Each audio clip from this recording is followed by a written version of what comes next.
Chapter 1. The Man in the Bathroom Who's Afraid of the Big Bad Wolf. In the bathroom of a luxurious 7-star hotel, Summer Miller was humming a ridiculously cheerful tune. Wow, this really is the most high-end hotel in Seaview City.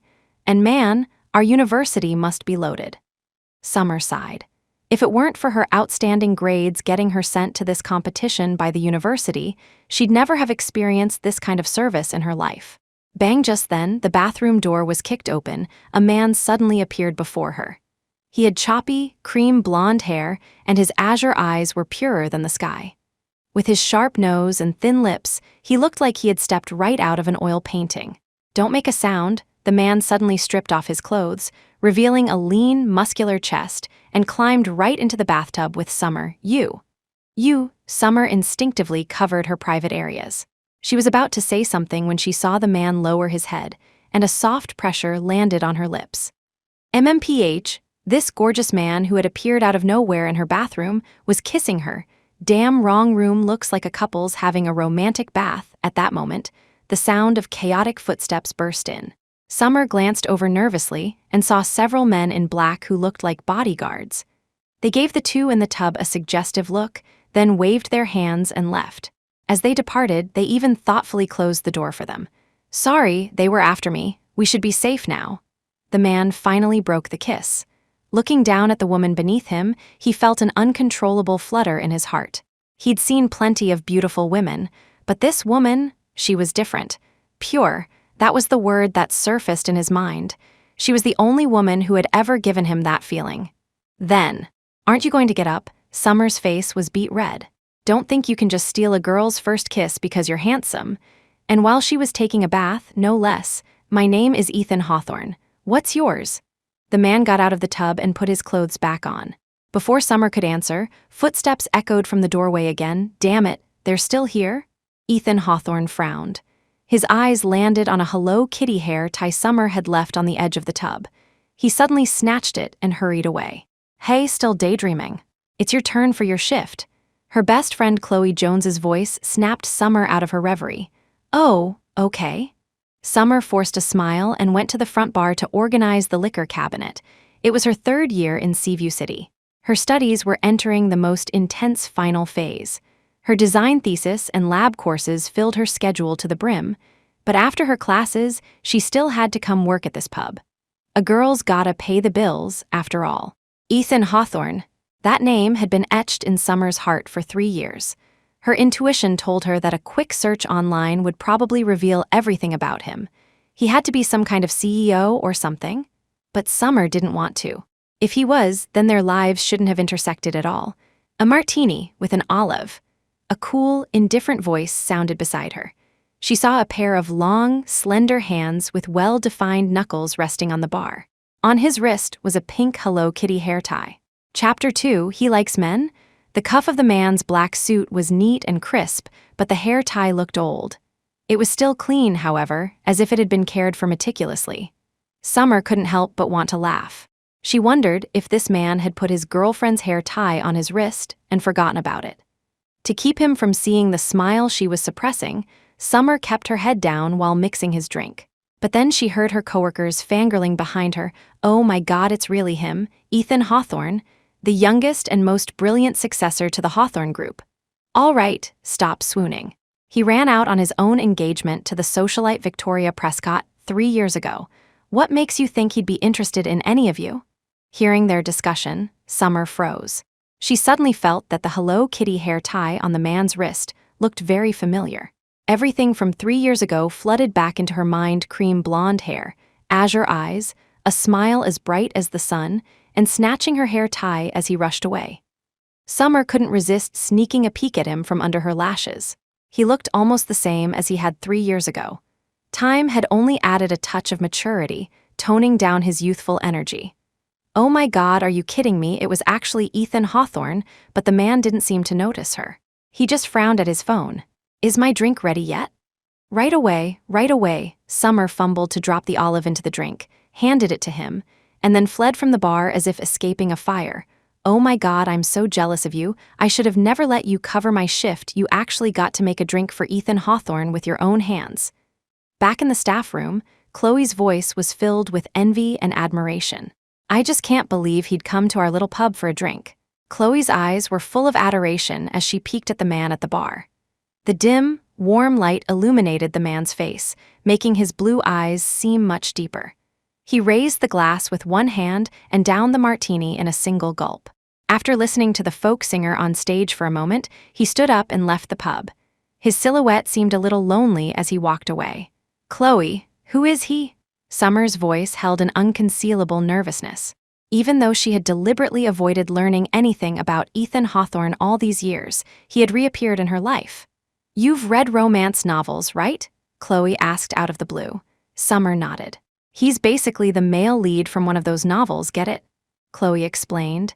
He finished all his studies at 15, went abroad to Harvard, and has 5 doctorates.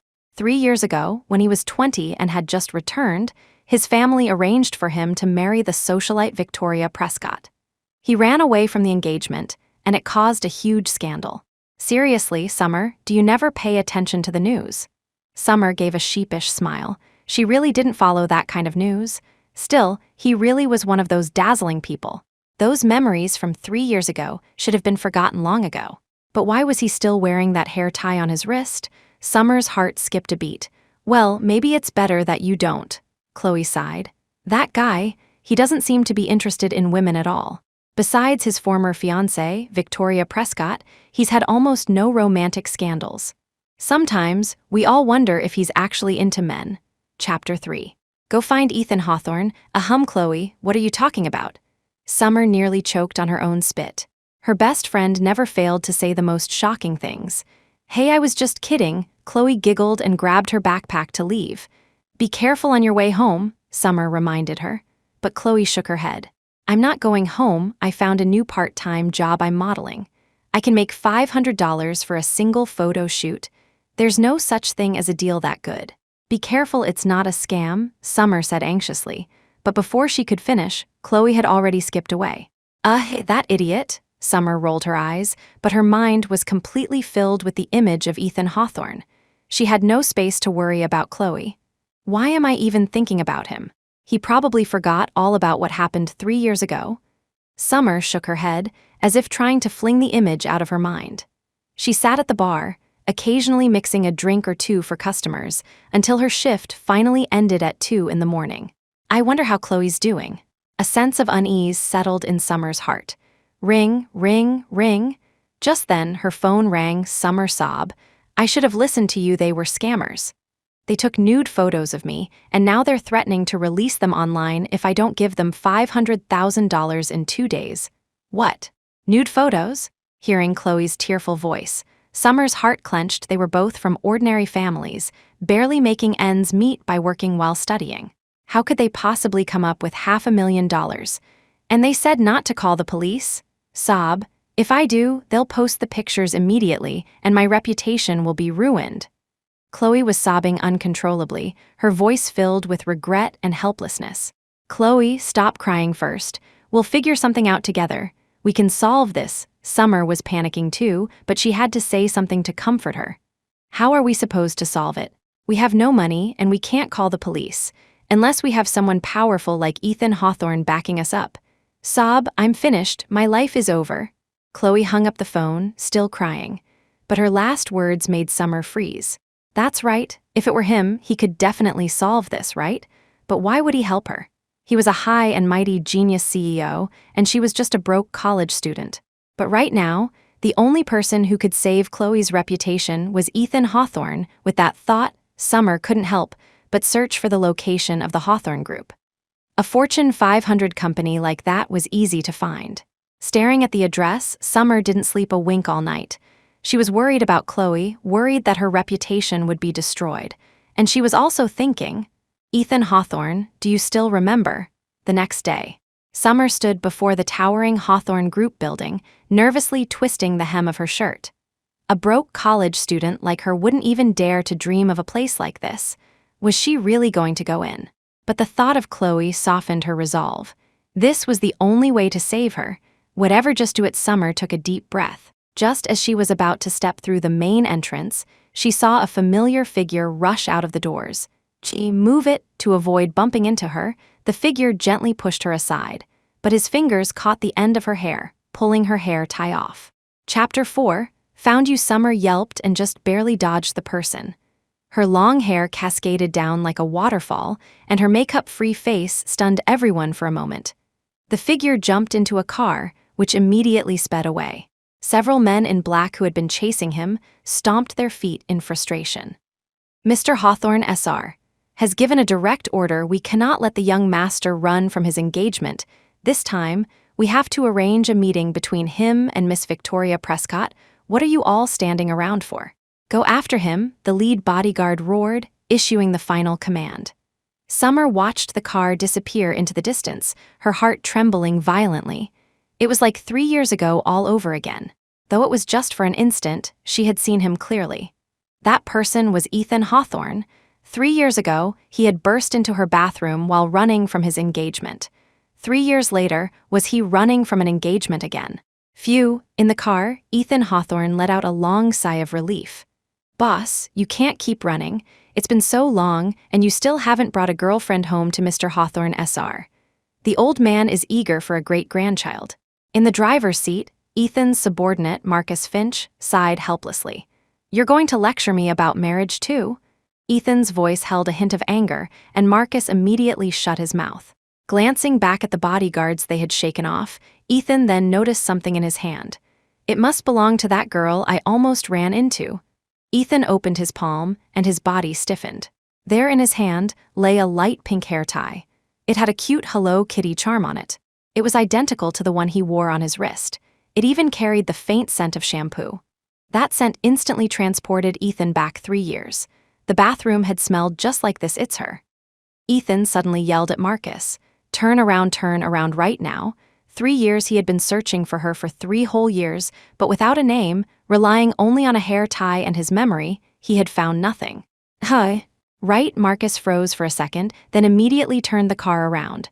A look of excitement crossed his face. Boss, are you finally willing to go see Miss Victoria Prescott? No. Ethan's reply was crisp and clear. Tell my grandfather I'm bringing a girlfriend home. He can stop setting me up with random women. A girlfriend? Marcus almost crashed the car. He slammed on the brakes, stopping right in front of the Hawthorne Group building, his face a mask of disbelief. He had been by Ethan's side for years and had never seen him show interest in any girl, except for that one girl from 3 years ago, whose name and whereabouts were a mystery. Ethan jumped out of the car, his heart pounding with anxiety, but he couldn't find the face he had remembered for 3 long years. Did she leave? Ethan murmured to himself, then suddenly remembered the uniform she was wearing. Embroidered on it were the words, the Treehouse Pub. Go to the Treehouse Pub. Ethan got back into the car and gave Marcus his order. A smile he had never worn before touched the corners of his lips. 3 years, I've finally found you. This time, I won't let you get away. Manager, Chloe isn't feeling well, so I'm covering her morning shift. Summer had just arrived at the pub and finished signing Chloe in when the pub's door was pushed open. Welcome, what can I get for Chapter 5, your name? Summer looked up instinctively, but before she could finish her sentence, she met a pair of azure eyes. You. Summer's mind went completely blank. It was Ethan Hawthorne. Does he still remember me? Ahem. Sir, what can I get for you? Summer forced herself to calm down, clearing her throat. A high and mighty CEO like him probably wouldn't remember her, right? I've been looking for you for a long time. But Ethan's next words made Summer's heart pound wildly. This is yours, isn't it? Ethan looked at the girl before him, still so pure, with a smile as bright as the sun, and a sense of relief washed over him. He had finally found her. Seeing the pink hair tie in his palm, Summer hastily lowered her head, staring at the tips of her shoes. Thank you for what you did 3 years ago. Ethan suddenly grabbed Summer's wrist, pulled her into a corner, and pressed her beside him. So, what's your name? 3 years ago, he had wanted to remember her name, but the pursuing bodyguards had forced him to flee in a hurry. Today, he had to know. Summer, I can't believe you still remember what happened 3 years ago. Summer felt like her heart was about to leap out of her throat. Her face was burning, and she didn't even dare to look at the man beside her. Of course I remember. Seeing her shy expression, a smile played on Ethan's lips. He leaned in and whispered in her ear. After all, we took a bath together. Boom Summer wished she could find a hole to crawl into. She tried to get up and leave, but Ethan blocked her way, pinning her against the wall. "You came to the Hawthorne group today to find me, right?" At the mention of this, Summer hesitated for a moment, then suddenly summoned her courage and met his blue eyes. If it's possible, I'd like to ask you for a favor." Her voice held a trace of fear, as if she was afraid he would refuse. Hearing that fear, the man frowned in displeasure. Seeing him frown, Summer bit her lip and quickly said, "It's okay if you don't want to. I'll get back to work." He wasn't her friend or family, and their statuses were worlds apart. What right did she have to expect him to help? She had been too greedy. "Anything within my power, as long as you ask, I can do it." Ethan suddenly lifted Summer's chin. "So, I hope that when you talk to me in the future, you won't have that tentative, fearful tone. I won't refuse you. I won't refuse anything. Understand?" He won't refuse anything? Summer's racing heart suddenly stopped. A completely absurd thought popped into her head. Does that mean if I asked him to be my boyfriend, he wouldn't refuse that either? "Summer, what are you thinking? My friend, she was scammed."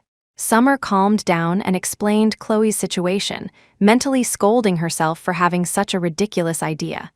Ethan Hawthorne as her boyfriend? She wouldn't even dare to have such a daydream. "I see. Don't worry, your friend will be fine." Ethan immediately took out his phone and made a call, but he felt a strange sense of disappointment. Is that the only reason she came to find me? Chapter 6. "She's my girlfriend, don't worry, it'll all be taken care of." Ethan hung up the phone and instinctively reached out to ruffle Summer's hair. He himself was taken aback. He had never been so naturally affectionate with anyone else. "Thank you." Summer blushed and thanked him earnestly. While the two of them were catching up in the pub, the Hawthorne mansion was in an uproar. "Mr. Hawthorne, I swear it's the absolute truth. The young master said himself that he would bring a girlfriend home. Please don't make things difficult for me." Marcus Finch looked fearfully at the old man before him. Though aged, he still commanded immense respect. Marcus cursed his bad luck, silently calling Ethan dishonorable for sending him back home to be a human shield. "HMPH, that scamp is going to find a girlfriend on his own. Do you think I'm getting senile?" Mr. Hawthorne SR snorted coldly. "Tell me the truth, where is that brat right now? If you don't talk, you can forget about working for the Hawthornes ever again." "Please, sir, I'll talk." The moment Marcus heard his job was on the line, he confessed immediately. "The young master is at the Treehouse pub right now." "Boss, you can't blame me for selling you out. You can only blame yourself for being such a hot commodity and still not having a girlfriend." "Go bring him back to me," Mr. Hawthorne SR ordered, and a group of men in black immediately left the mansion. Why have you been wearing this on your wrist all this time?" Summer glanced at the hair tie on his wrist, her heart feeling warm. "Oh, it was a trend when I was studying at Harvard. You wear your girlfriend's hair tie on your wrist. Plus, when other girls see this, they'll know I already have a girlfriend." Ethan said it as if it were the most natural thing in the world, but Summer's brain felt like it had turned to mush. What does he mean by that? Is this a roundabout confession? He likes me? How is that possible? Summer instinctively patted her cheeks, trying to snap herself out of this absurd thought. Just then, a group of men in black burst into the pub. "Mr. Hawthorne, so you're here. Please don't make things hard for us. Won't you come back with us to see Miss Prescott?" The men were clearly there for Ethan. They stood in a line in front of him and Summer, their stance suggesting that if Ethan didn't agree, they would tie him up and drag him away. "I have a girlfriend, why would I go see her?" Ethan said casually, as if it were no big deal. "He has a girlfriend." For some reason, hearing those words made Summer's heart ache, and the light in her eyes dimmed. Right, how could someone as outstanding as him not have a girlfriend? He must love her very much, fighting against his family's wishes for her sake. "Young master, please don't joke around. You haven't had a single female friend around you for the past 3 years. How could you possibly have a girlfriend?" the bodyguard said with a look of resignation. However, their gazes couldn't help but drift to Summer, who was standing beside Ethan. Come to think of it, she was the first woman to be so close to the young master. Could it be? "Are you all blind?" Ethan suddenly frowned and wrapped his arm around Summer, ignoring her gasp. He stated coolly, "She is my girlfriend." Is that clear? Chapter 7. No chance to think about it. Faced with Ethan's sudden announcement, Summer felt like her brain had short-circuited. She completely forgot how to react, just standing there dumbly in his arms. It wasn't just Summer who was stunned. Even the men in black were too shocked to respond. What was going on? The young master, who had never shown an interest in women, suddenly had a girlfriend? It was unbelievable. "What's wrong? Cat got your tongue." Seeing the completely dazed girl in his arms, Ethan couldn't help but chuckle and wave a hand in front of her face. He found this dumbfounded version of Summer utterly adorable. "Huh. Oh. Summer snapped back to reality, but she didn't know what to say. "Geez, why did I say, oh? I must look like such an idiot." Summer suddenly regretted her reaction. She felt she should have played it cool instead of freezing like she'd never seen the world. Would Ethan think less of her now? At that thought, she couldn't help but look up, trying to sneak a peek at Ethan's expression. But her furtive glance was caught by him. Ethan looked at her with a tenderness he himself didn't realize. I think I should get back to work." Oh my God, she was so embarrassed she didn't know where to look, where to put her hands, or what to do with herself. This wasn't working, she had to get back to work. Yes, that was at work, this was her chance to escape. With that thought, Summer prepared to scurry away, but her little plan was not to be. Ethan smiled helplessly and quickly grabbed her hand. "Don't worry, you won't get fired for not going back to work right now." Ethan thought Summer was anxious to leave because she was afraid of being fired for slacking off. "Young master." The men in black, still in shock, had finally managed to pull themselves together. They needed to confirm if their young master was being serious or just joking. After all, their young master was perfect in every way, except when it came to his love life, which was a constant source of worry for everyone. Their master, Augustus, had desperately wanted his grandson to find a girlfriend. But Ethan had remained single for so long that his grandfather had become desperate, lowering his standards to the point where any woman who loved Ethan would do. "She is my girlfriend. Go back and tell my grandfather exactly that. I'll bring her to see him soon." Ethan's expression was anything but a joke. Yes. Well then, young master, we won't disturb you." The man in black looked as if a great weight had been lifted from his shoulders and immediately led his men away. As for meeting Victoria Prescott, that didn't matter anymore. The best news was that the young master finally had a girlfriend now. His grandfather could finally rest easy. Summer, however, was still in a state of disbelief. She opened her mouth, then closed it again. You shouldn't joke like that, it's not funny." "My poor heart can't take this," a little voice screamed inside her head, but Ethan looked at her seriously. "You don't get a chance to reconsider." Chapter 8. Chloe's suspicions, and just like that, Summer inexplicably became Ethan Hawthorne's girlfriend. She felt like she had spent the entire day in a daze. It wasn't until after work, when she returned to her apartment, that reality began to sink in. Her old place had been a bit far from both the university and her job, so a few days ago, she and Chloe had officially moved into a new apartment together. When Summer got home, she saw the lights were off and assumed Chloe was already asleep. She didn't turn on the lights, instead feeling her way carefully inside. Suddenly, with a click, the room was flooded with light. Chloe, having flipped the switch, padded over in her slippers and plopped down on Summer's bed, staring at her with a dead serious expression. "Huh? What's going on?" Summer was bewildered. Had something else happened to this girl? At that thought, Summer's expression grew serious as well, and she quickly walked over to ask Chloe what was wrong. But Chloe just glared at her. "Stay right there, don't come any closer." "Okay." Summer obediently stood still, looking as innocent as a schoolgirl who had done something wrong. Then she asked, "Miss Chloe, what on earth has happened?" Whenever Chloe was upset, Summer would try to cheer her up, and this time was no different, even though she had no idea what was going on. "My problem was miraculously solved in a single day," Chloe said. Hearing this, Summer's face lit up with joy. She marveled at how efficient Ethan was. But then she was confused. If the problem was solved, why did Chloe still look so serious? So she asked, puzzled, "That's great news, why do you seem so unhappy? Did something else happen afterward?" "No. The guys who scammed and threatened me suddenly started treating me with the utmost respect. It's weird, really weird," Chloe frowned as she spoke.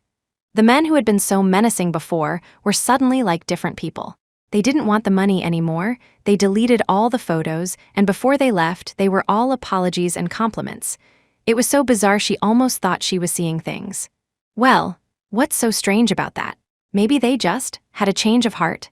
Summer's voice trailed off as she grew more flustered. Chloe didn't know the truth, but Summer knew perfectly well that this was all Ethan's doing. But she couldn't just tell Chloe that she had gone to Ethan for help, could she? Knowing Chloe, if she found out, she would probably explode on the spot. She would endlessly question her about her relationship with Ethan, how they met. Just thinking about it gave her a headache. She didn't have the answers. Chloe, however, looked at her suspiciously. "Fess up, did you make some kind of deal with those people?" As she spoke, Chloe suddenly jumped off the bed, her face crumpling into a mask of distress. "Summy, I was just so scared and I don't have any other friends, so you were the first person I thought of. Please don't tell me you actually made some terrible deal with those guys for my sake." As Chloe spoke, she felt tears welling up. She really didn't want to bring harm to her best friend. Chapter 9, Laughably Exaggerated Guesses. Summer shook her head, feeling a wave of exasperation. She had never even met those people, so how could she have made a deal with them? Besides, what status or wealth did she have? Did Chloe really have no clue? To those men, she had absolutely no value to bargain with. Seeing Summer shake her head, Chloe's eyes widened as if another thought had struck her. She stared at Summer as if she were a living goddess and said, "I remember I mentioned offhandedly that it would be great if we had connections like Ethan Hawthorne." Whoa, don't tell me you. Seeing Chloe's eyes light up as she pointed at her and mentioned Ethan's name, Summer's heart skipped a beat. Did this girl guess something? No way she hadn't even fully processed her relationship with Ethan herself. Everything that had happened felt like a dream. If she admitted now that she was Ethan's girlfriend, what if he denied it tomorrow? That would be incredibly awkward. "Me? What me? Don't make wild guesses. I have no connection to Ethan Hawthorne. I don't know powerful people like that." Summer quickly denied it. "But Chloe just said, of course I know you wouldn't know Ethan Hawthorne. What I meant was, have you been pretending to be poor and ordinary all these years? Are you actually the heiress of some major corporation? And for my problem, you just used your family's power to handle it, right? Is that it?" Chloe was practically vibrating with excitement, feeling like she had struck gold. Summer felt like she was going to die laughing at Chloe's absurd speculation. If she were really some corporate heiress, she wouldn't have to work so hard to pay for school. Summer sighed. Chloe really had read too many romance novels and was suffering from the side effects. "You're sick. You need help," Summer said, rolling her eyes and making an X with her hands to dismiss Chloe's theory. Chloe snapped her fingers again. "Oh, don't tell me you have a childhood sweetheart who turned out to be some tycoon, and he was the one who stepped in and saved your friend me from a terrible fate." Chloe blinked her big, innocent eyes as she spoke. "Dude, please stop your boundless imagination." Summer looked utterly defeated and shook her head vigorously. It's over. Chloe has read too many romance novels. She's a lost cause. Why is she always thinking about such unrealistic things? You're not a corporate heiress and you don't have a tycoon for a childhood sweetheart, so could it be? After several of her guesses were shot down, Chloe's heart started to race, and she suddenly shouted, "Oh my God. No way, Summy, don't tell me your dad is secretly a mafia boss." As she spoke, Chloe rested her chin on her hand, looking more and more convinced. After all, the men who had threatened her seemed pretty tough. They must have been suppressed by an even tougher gang to have let her off so easily. "Please return to Earth immediately and stop thinking like a Martian," Summer said, exasperated, giving her another eye roll. Chapter 10. Restlessness. You've met my dad. Does he look like he's in the mob? My whole family are law-abiding citizens. Besides, what century was this? A mafia boss? Did she think this was a cop movie? Summer couldn't be bothered with Chloe anymore. The girl really needed to take her meds. "No way, all my guesses are wrong. Then how was my problem solved? It was resolved way too smoothly. It was almost unbelievably smooth." Chloe was completely baffled. She had racked her brain but couldn't figure out why things had changed so quickly. Not wanting Chloe to keep guessing, Summer said, "Isn't it a good thing that it's solved? Would you rather still be threatened, living in fear while you scrape money together? Come on, don't think about it anymore. Whatever happened, it's over now." Thinking back on the nude photos and the threats, Chloe couldn't help but feel a lingering fear. At the same time, she was relieved that it was all over. So, hearing her friend's words, she stopped dwelling on it. Even though there were still many things she didn't understand, she didn't want to think about them anymore. The most important thing was that it was over, and neither she nor Summer had to live in fear. "By the way, I have classes tomorrow morning, so I probably can't cover your shift," Summer said as she packed her things. She only had 2 classes tomorrow, both originally scheduled for the afternoon, but the professor had a conflict and moved them to the morning. "I have class in the morning too. I already told the pub. I'm not working tomorrow, so we can go to campus together," Chloe said as she crawled into Summer's bed. Summer sighed but didn't push her out. The 2 of them squeezed onto her small bed for the night.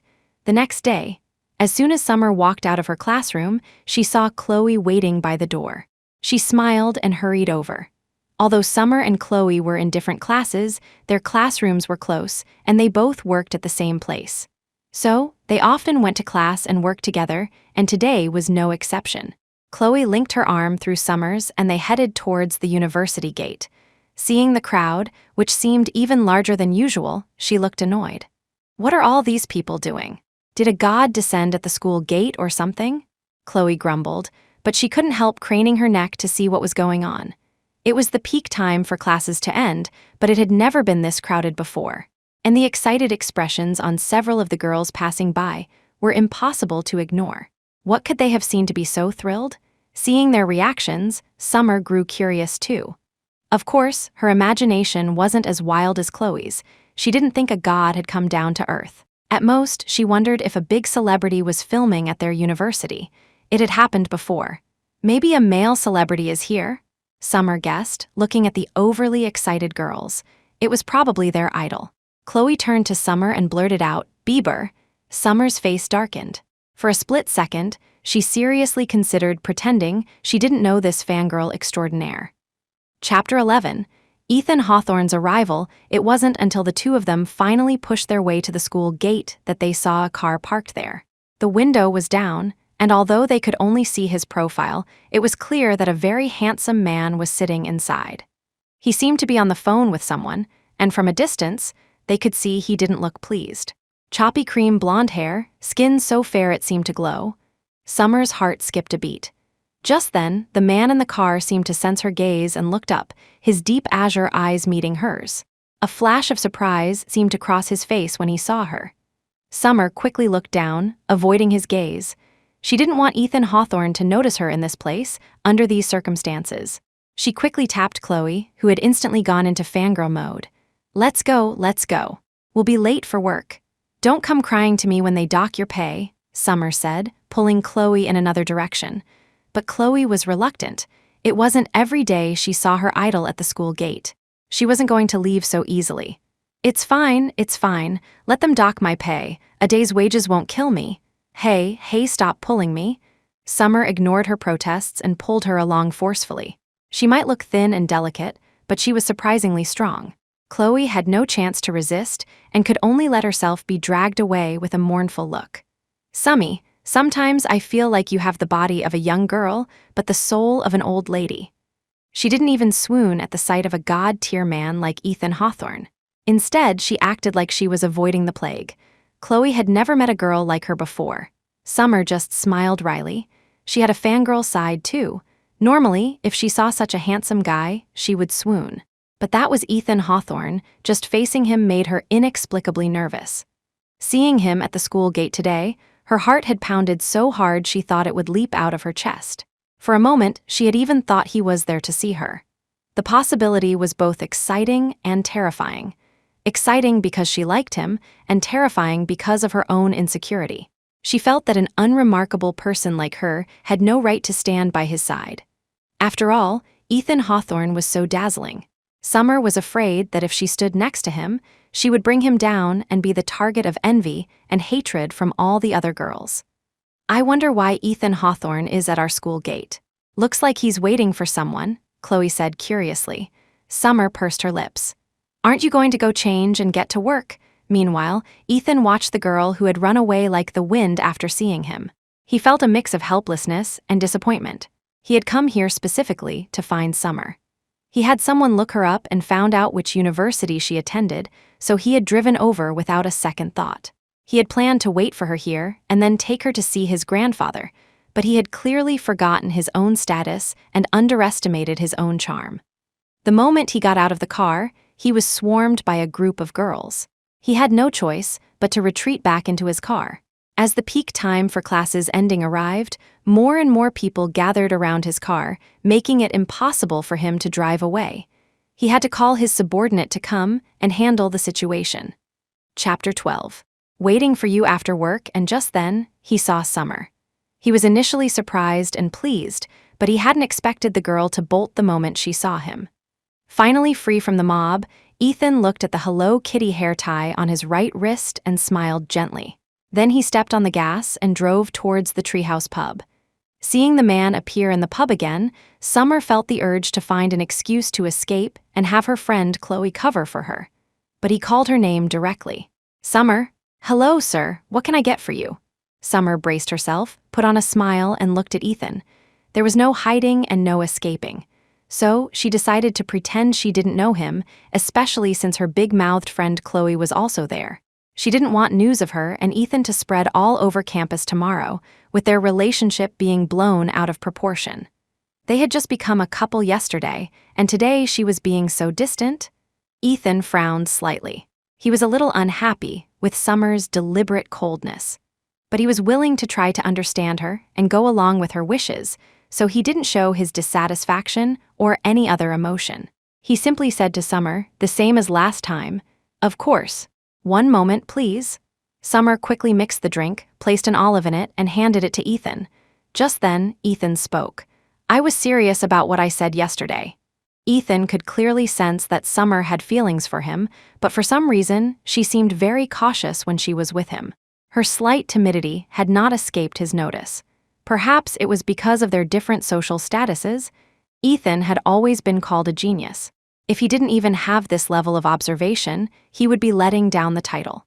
So, when he thought of this to put Summer at ease and stop her from hesitating, he looked at her and said it again, seriously, confirming their relationship once more. "I'll wait for you after your shift." Ethan's expression was gentle, and he couldn't help but reach out and ruffle her hair. Hearing him state his position and confirm their relationship again and again, Summer's heart warmed. But Ethan's subsequent affectionate gesture made her freeze. She could feel a piercing gaze shooting towards her. "Oh no," Chloe saw that. "What's wrong?" Ethan asked with concern. Summer didn't know how she got through the rest of the afternoon. Luckily, the pub was busy today, so Chloe was also occupied, and the two of them didn't have much chance to talk alone. This was the first time Summer was so grateful for a crowd of customers. She even wished for more, so that everyone would be too busy to gossip or wonder about her relationship with Ethan.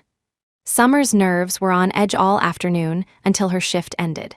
Just as she changed out of her uniform and was about to leave, Chloe cornered her. Chloe looked at her in amazement. "You actually know Ethan Hawthorne? How did you two meet?" Chapter 13. Confirming the relationship. "Well, don't even think about brushing me off. Did you ask him to help with that other thing too?" The way Ethan looked at Summer, it was impossible that there was nothing between them. Connecting the dots with her own recent trouble, Chloe became more and more convinced her guess was right. She was sure their relationship was not simple. Summer sighed and decided to come clean. "We met 3 years ago." "No way, you've known each other that long. Why didn't you tell me sooner? Are we even best friends?" "You've been keeping this from me for so long," Chloe exclaimed, pouting as if she was upset with Summer. After all, she told Summer everything. Summer quickly covered her mouth. Chloe's voice was way too loud. Anyone who didn't know better would think something terrible was happening. She then said, "But it was an accident, and we never saw each other again after that. The next time I saw him was 3 years later. We're not actually that close. He didn't even know my name until recently." Summer was telling the truth. They had crossed paths 3 years ago, but they hadn't truly gotten to know each other. They weren't close at all. It was only recently that things had started to get complicated. Thinking about how seriously Ethan had looked at her and called her his girlfriend, Summer felt her face grow hot, and a suspicious blush crept up her cheeks. Tusk, Tusk. Someone's blushing just at the mention of Ethan Hawthorne's name. "And I saw him touch your head. Don't you dare say you're not that close." Chloe wasn't an idiot. Who was Ethan Hawthorne? He was famous for being uninterested in women.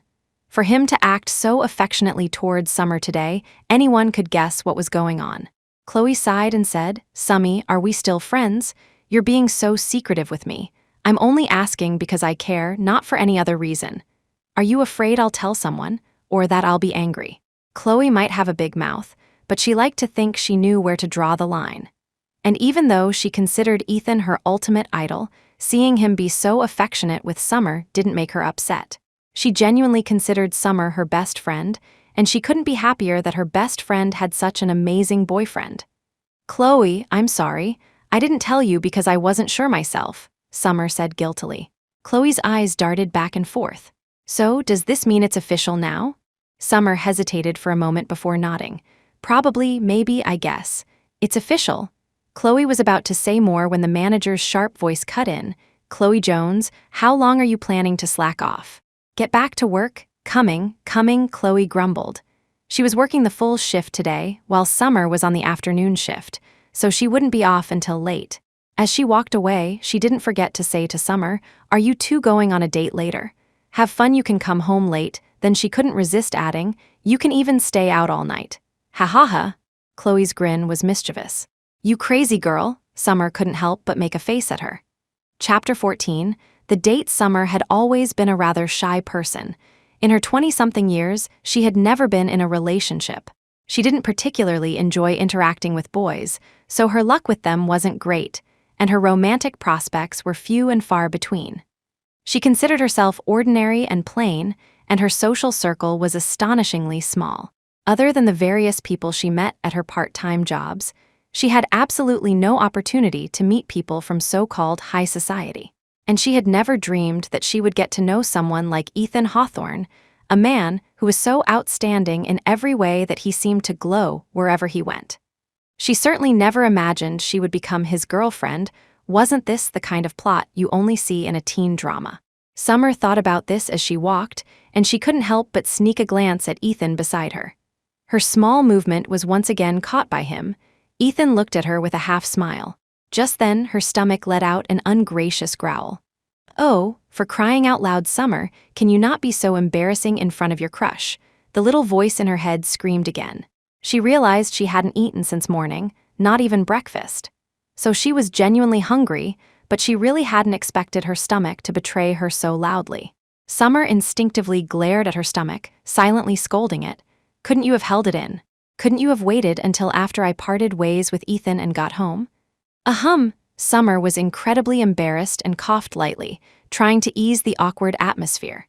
Hungry? Ethan glanced at her stomach, his eyes crinkling with a smile. He naturally took her hand and said, I'm hungry too. Let's go get something to eat. Although Ethan had driven, he didn't plan on driving to find a place to eat. Instead, he chose to walk slowly, holding Summer's hand. Feeling the softness of her hand in his, Ethan felt an immense sense of satisfaction, and a handsome curve appeared on his lips. As for Summer, her heart started to pound wildly again. Oh my God. This isn't me just fangirling. This was the first time a boy had taken her hand, and miraculously, it didn't make her feel repulsed. In the past, if any boy had dared to take her hand, her immediate reflex would have been to shake it off. She wasn't one to casually hold hands with any guy. Feeling the warmth from his palm, a strange feeling welled up in Summer's heart. It was a warm, almost happy feeling. They walked for who knows how long, Summer following Ethan up a small slope and around a corner before he finally stopped. Before them was a small but cozy and simply decorated restaurant. The style is so rustic and fresh, yet simple. How have I never noticed this place before? Summer had been in Seaview City for 3 years and considered herself a seasoned foodie who had tried all sorts of restaurants, big and small. But she was sure she had never seen this place before.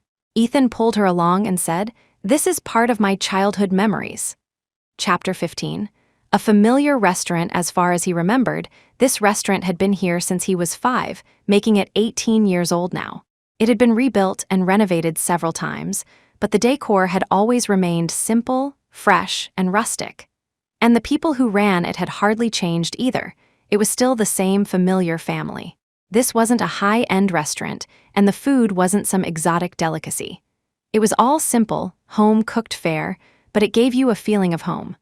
Over the years, Ethan had developed a habit of stopping by whenever he had free time to sit for a while and order a few dishes.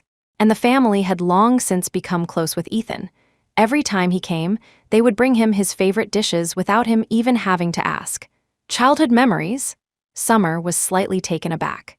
In her mind, people from families like Ethan's didn't usually have happy, innocent childhoods. She had probably been reading too many romance novels, just like Chloe, which was why she instinctively lumped Ethan in with those high-status, tragically childhooded male leads. Yes, childhood memories, Ethan said as he led her inside. Brother Ethan, hey, who's the pretty lady next to you? As soon as they entered the small restaurant, a little boy who had been doing his homework at a small table ran over excitedly. But he froze when he saw Summer next to Ethan. In all his life, he had never seen his brother Ethan bring a girl here before. He then looked at their tightly clasped hands and his mouth dropped open in an exaggerated O shape.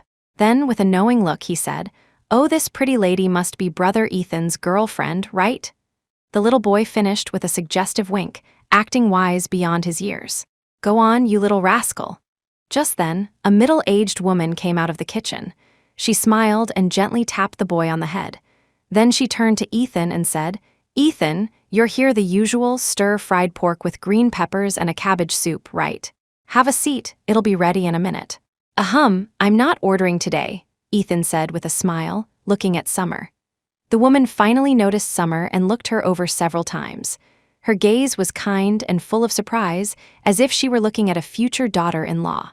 "Oh, right, let your girlfriend order today. Whatever you want to eat, I can make it for you," the owner said as she led them to a table. Then she added with a look of relief, "Finally, there's a girl sitting across from Ethan at this table. Exactly, this table has become brother Ethan's special spot. My mom doesn't let anyone else sit here except him," the little boy chimed in again. Sometimes, when the restaurant was crowded, his mom would rather turn customers away than give up this spot for brother Ethan. And brother Ethan always came alone, with the seat across from him always empty. This pretty lady had finally broken the pattern. "Looks like love was in the air for brother Ethan," the owner scolded with a smile. "That's enough out of you. Go do your homework." But when she turned back to Ethan and Summer, her face was filled with gentle and unconcealable joy. Chapter 16. As long as my granddaughter-in-law is a girl, it's fine. By the time the two left the small restaurant, it was already dark. So, Ethan decided to drive Summer home and find another day to take her to see his grandfather. "The owner and her family are so nice," Summer couldn't help but remark. That little restaurant and the family who ran it really did give off a warmth that felt like home. She found that she liked it there just as much as Ethan did. She decided she would definitely visit more often when she had time. "Yeah, I used to live around here, so I've been close with Auntie Flo's family since I was a kid," Ethan replied. He had lived here until he was 8, when his grandfather took him back to the Hawthorne estate. But in the years since, he had never forgotten this little restaurant or the family inside. Whenever he had free time, he would always come by for a visit. That family had given him a lot of warmth, especially the owner, Auntie Flo. Sometimes she felt more like a mother to him than his own. Seeing the sudden depth in Ethan's eyes, Summer guessed he was lost in childhood memories. So, she wisely remained silent, quietly keeping him company. After a while, Ethan emerged from his thoughts, started the car, and drove on. The car moved further and further away, its shadow stretching under the streetlights until it disappeared completely. The woman Ethan called Auntie Flo then went back into the restaurant, closed the door, and hung up a sign that read, "Closed." The next day, Ethan finally brought Summer to the Hawthorne estate. He had a feeling that if he didn't bring her to see his grandfather soon, the old man might just tear the house down. Summer was initially nervous, but after meeting Augustus Hawthorne, her apprehension vanished. Grandpa Hawthorne was even kinder and more approachable than she had imagined. He didn't seem to have any of the airs of a wealthy patriarch. Summer looked at the old man, who was smiling with his eyes crinkled, and politely greeted him, "Grandpa Hawthorne." But upon hearing this, the old man frowned, seemingly dissatisfied with the title. Summer's heart sank. "Does he not want me to call him Grandpa? What am I supposed to call him then?" She was at a loss and looked to Ethan for help. But then the old man said, "Drop the Hawthorne at the beginning. Just call me Grandpa." "Oh, hello, Grandpa." Summer quickly understood, and under the old man's expectant gaze, obediently called him Grandpa. Sure enough, the old man beamed. I can tell you're a good girl, much more likable than this rascal here. Ha ha ha. I can finally rest easy. My standards aren't high. As long as my granddaughter-in-law is a girl, it's fine. Don't be fooled by the old man's high status and occasional sternness. He could be very easygoing. He had never believed that marriage had to be between families of equal social standing. When it came to his children's and grandchildren's marriages, he was very open-minded. He had always believed that as long as his grandson was happy and the other person was a girl, that was all that mattered. That's just how Grandpa is. Don't mind him, Ethan said, feigning a look of disdain at his grandfather. Chapter 17. The mysterious friend Summer, who had been feeling completely insecure, suddenly felt that maybe she wasn't so bad after all after meeting Grandpa Hawthorne. And maybe she and Ethan weren't as mismatched as she had thought. Grandpa Hawthorne's approval instantly restored her confidence. Summer told herself she shouldn't sell herself short. Instead, she should look on the bright side, be positive, and work hard to become a better version of herself. But on the way back, Marcus's words made her feel sad again. It's great that the young master has a girlfriend. Now he can finally get rid of Victoria Prescott and not have to worry about his grandfather forcing him into marriage again, Marcus said happily as he drove. When Ethan didn't respond, he added, "Right, boss." "Just drive," Ethan said, pretending to lift his leg to kick him, which scared Marcus into shutting up and focusing on the road. The words were spoken casually, but Summer took them to heart. Marcus's comment had chipped away at the confidence she had just regained. She was afraid that Ethan had been in such a hurry to announce she was his girlfriend and take her home to meet his grandfather largely to get rid of Victoria Prescott and escape the pressure of a forced marriage, not because he truly liked her. But this time, Summer was smarter.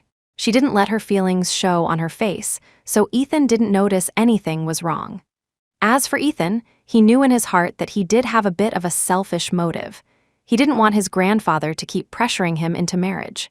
But more than that, he genuinely had feelings for Summer and wanted her to be a part of his life, which was why he had brought her to see his grandfather. The next day, although they were in the same major, Summer and Chloe were in different classes, so their schedules were often different.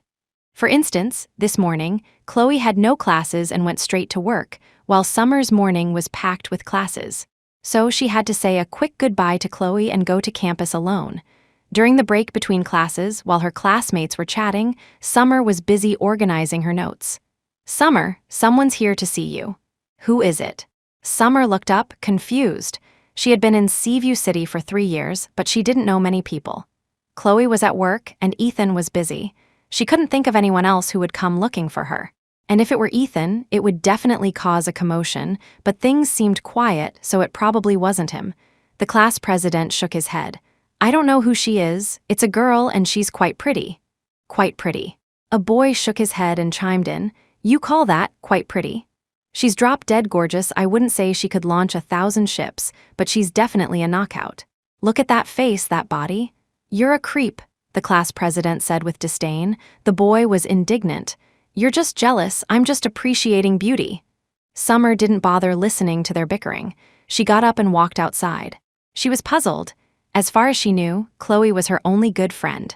Why was there a beautiful girl looking for her now? Who could she be? Summer wondered as she walked. "You're Summer," the beautiful girl across from her asked first. Chapter 18. The showdown. To avoid causing a scene, Victoria Prescott had chosen a relatively quiet spot to wait for Summer. When she saw her approaching, she couldn't help but look her over carefully. "And you are." Looking at the woman opposite her, with the face of an angel and the body of a devil, Summer felt a strange sensation. From her clothes and the natural air of nobility in her every move, she knew that she and this girl were not in the same league. Victoria, however, extended her hand gracefully, a perfect smile on her face. "Victoria Prescott." Sure enough, upon hearing the name, Summer's expression dimmed. Victoria caught the flicker of insecurity in her eyes, smirked, and added, "Ethan Hawthorne's fiancé." When the word fiancé left Victoria's lips, Summer felt a tightness in her chest. Looking at the gap between herself and Victoria, it wasn't just a small gap. But in the next second, Summer coolly masked her insecurity. She smiled back and extended her hand to meet Victoria's. "Hello, I'm Summer. It's a pleasure to meet you." no matter how inferior her status, appearance, or figure was compared to the person in front of her, she would not show her insecurity. She told herself there had to be some areas where Victoria was not as good as her, so she didn't need to feel overly self-conscious. Seeing how quickly the other girl had composed herself, Victoria frowned slightly. It seemed she had underestimated Summer. "No, I came here today to upset her, to make her back down. I need to add more fuel to the fire." So Victoria continued, "Ethan may be the genius CEO of the Hawthorne Group now, but deep down, he's still like a child who hasn't grown up. He can be rebellious at times. He's always loved his freedom and hates it when others interfere in his love life." I can see that," Summer said, taking a seat across from Victoria and responding noncommittally. From the moment she knew who her visitor was, she had guessed she was in for a fight. She had never met Victoria Prescott before, but she had heard the name more than once. The woman Ethan had run away from marrying. Summer wasn't stupid. She knew Victoria's intentions without her having to spell them out. It was nothing more than trying to get her to leave Ethan, but her feelings weren't a commodity to be given away. She liked Ethan, so she wouldn't just leave. Summer looked at Victoria and said, "I haven't known him for very long, so I probably don't know him as well as you do, Miss Prescott. Thank you for telling me all this today. But my class is about to start, so I should be going." Since she had figured out Victoria's motive, Summer didn't want to listen to her anymore. She was afraid of what Victoria might say next and decided to find an excuse to leave. But Victoria wasn't done. She said, "In the past, Grandpa Hawthorne was worried sick about Ethan's love life and set him up with many women, including me. Knowing Ethan's personality, the more people interfere, the more he resists. That's why he ran away from the wedding." Chapter 19. Victoria's motive when Summer didn't respond. Victoria continued, "But running away isn't a solution, and he knows it. As long as he doesn't find a girlfriend to put Grandpa Hawthorne's mind at ease, he'll never escape the pressure of a forced marriage." "Miss Prescott, what exactly are you trying to say? I'm sorry, but after all you've said, I still don't quite understand." Summer smiled. She was deliberately playing dumb. After all, Victoria had been beating around the bush without getting to the point, so pretending not to understand didn't seem too out of line. Hearing this, Victoria's expression soured. She had worked so hard to maintain her gentle, elegant facade, and she was afraid she would lose her temper and just tell Summer to get lost. So she took a sip of her drink to hide her annoyance and said, "So, to shut Grandpa Hawthorne up and to relieve himself of the pressure of a forced marriage, he had to find a girlfriend quickly. You know, you're not that special." "Thank you for the reminder," Summer said. She didn't know what expression she was wearing. "You should know your place. Without you, he could have found a better shield," Victoria said, emphasizing the word shield, her tone dripping with scorn. That's right. In Victoria's eyes, Summer was just a shield. And a shield of her status was, in Victoria's opinion, dragging Ethan down. Summer was, of course, unhappy, but she couldn't say anything. She just said flatly to Victoria, "My class is starting soon. Please help yourself." This time she was truly hurt. In this relationship with such a huge disparity in status, she had always been insecure and uneasy. She had been preparing to adjust her mindset and be more positive, but then someone had to come and repeatedly remind her of the insurmountable gap between their social statuses. Although she had received a very serious confirmation from Ethan that she was his girlfriend, she was now scared. She was afraid that while Ethan might like her, it was more like what Victoria had said. Summer was afraid he valued his freedom more than he liked her, that her existence was not that of a true girlfriend, but more of a shield. Victoria watched Summer's expression change again with satisfaction. She stood up and said with a superior air, "Sometimes, being born into what you call a wealthy family can be a burden. But I can use my status to help him in small ways, while you can't. The road ahead is long. You'll understand eventually." Victoria then paid the bill and walked out. Summer smiled bitterly. "That's right. With my status, I can't help him with anything. Sometimes, I might even cause him trouble and be an embarrassment, right?" Summer barely heard a word of her next class, her mind completely blank. She didn't even realize class was over until a classmate called out to her. "Hey Summer, class is over. Aren't you leaving?" Chapter 20. The first girl I've ever liked after school, Summer went to the treehouse pub to work. There weren't many customers today, so the afternoon was relaxing. Before she knew it, it was time to clock out. Seeing Ethan leaning against his car, waiting for her, Summer initially wanted to ignore him. But she couldn't resist his gentle expression. She surrendered and decided to temporarily put aside the morning's unpleasantness and walk towards him. "What's wrong? You don't look well. Are you not feeling okay?" Ethan asked with concern, walking towards her and naturally reaching out to feel her forehead. But before his hand could touch her, she avoided it. "I'm fine," she replied, her expression blank. Summer's sudden distance left Ethan feeling a little dejected, but he figured she was just shy and that she would get used to it if he gave her some time. So, he didn't say anything more. With a slight feeling of rejection, he took her hand and led her towards the car. On the way, Summer was silent, lost in thought. Ethan couldn't help but ask again with concern, "Are you really okay? If you're not feeling well, we can go see a doctor. We can reschedule dinner with Grandpa." Whenever the old man was happy, he liked to host dinner parties and invite people he liked over. Ethan was used to it. And today, his grandfather was ecstatic and insisted that he bring Summer home for dinner again. For both personal and professional reasons, he was more than happy to take Summer home more often, to let her spend more time with his grandfather and get to know the Hawthorne family. But seeing her looking unwell, he was naturally worried. Taking her to the hospital seemed more important than any dinner party. "I'm really fine, don't worry.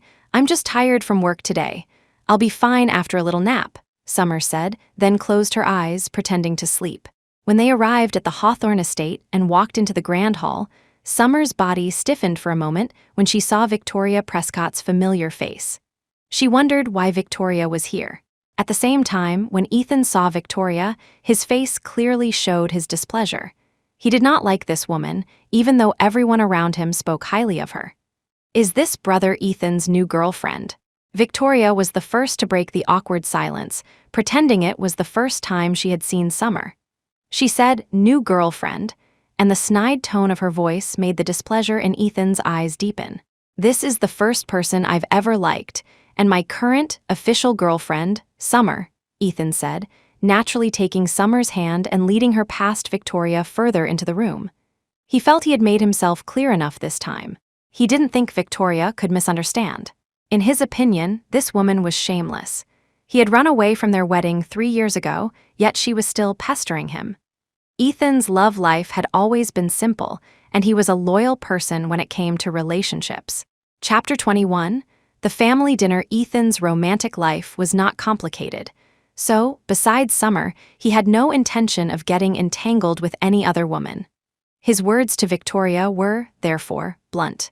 Faced with Ethan's attitude, Victoria was naturally upset, but she didn't dare to throw a tantrum. After all, she had to maintain her image and try to make Ethan see her good qualities. So she shot a venomous glare at Summer's back and followed them. When she saw Ethan pulling out a chair next to him for Summer, she quickly sat down in it herself. "Thank you, brother Ethan," Victoria said with a sweet smile. Ethan's expression remained blank, and he didn't respond. He simply took Summer to another spot and sat down. Just then, Augustus Hawthorne walked in from outside, supported by a middle-aged, beautiful woman. Her features resembled Ethan's, but her demeanor was different, more serious, and excessively cold. Summer thought she must be Ethan's mother, but then Ethan leaned over and said, "This is my aunt." "You scared me. I thought she was your mother," Summer said, relieved. At least it wasn't Ethan's mother, or the pressure would have been immense. Summer didn't know if it was her imagination, but when she mentioned the word mother, something flashed in Ethan's eyes so quickly she couldn't decipher the emotion. She was puzzled. Ethan had never mentioned his mother, and this was her second time at the Hawthorne estate, and she still hadn't seen her. As if a thought struck her, she looked at Ethan with concern and a hint of apology in her eyes. Ethan just smiled gently and ruffled her hair, a gesture that said everything. To Augustus, the scene was heartwarming and he couldn't stop smiling. But to Victoria, it was an eyesore. She wished she could slap Summer and make Ethan stop looking at her. "Is this Ethan's girlfriend?" the beautiful woman asked, looking at Summer after she and Augustus had taken their seats. Summer politely greeted her, "Hello, Aunt." Summer thought it was basic courtesy, but the woman seemed unimpressed and even let out a cold snort. "Ethan, is this the precious girlfriend you were talking about?" The woman didn't spare Summer another glance, turning to Ethan with a cold tone. Ethan met her gaze and nodded calmly. "I hope my relationships are decided by me, and only me." The woman was about to say more, but Augustus shot her a look that silenced her. "The more I look at this girl, Summer, the more I like her. She's a good kid, a great match for this rascal Ethan," Augustus said cheerfully, then turned to his daughter. "This is not our business. Let the young couple handle it themselves." "Dad, have you forgotten what Mom said back then? It's because your mother made too many mistakes that I can't bear to let anyone interfere with Ethan's relationships and let him follow in his father's footsteps." Chapter 22.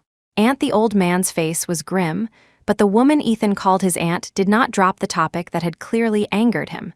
She continued, "But this was Mom's final wish. Dad, you know how much Mom doted on Ethan. She was worried about his marriage even on her deathbed." When Augustus didn't reply, she went on, "Mom was a bit obsessive before, but she realized her mistake. Victoria was her personal choice. She's a perfect match for Ethan in every way. How would marrying her be a disservice to him?" "That's enough," Augustus said, clearly exasperated with his daughter. This younger daughter of his had the same stubborn personality as her obsessive mother.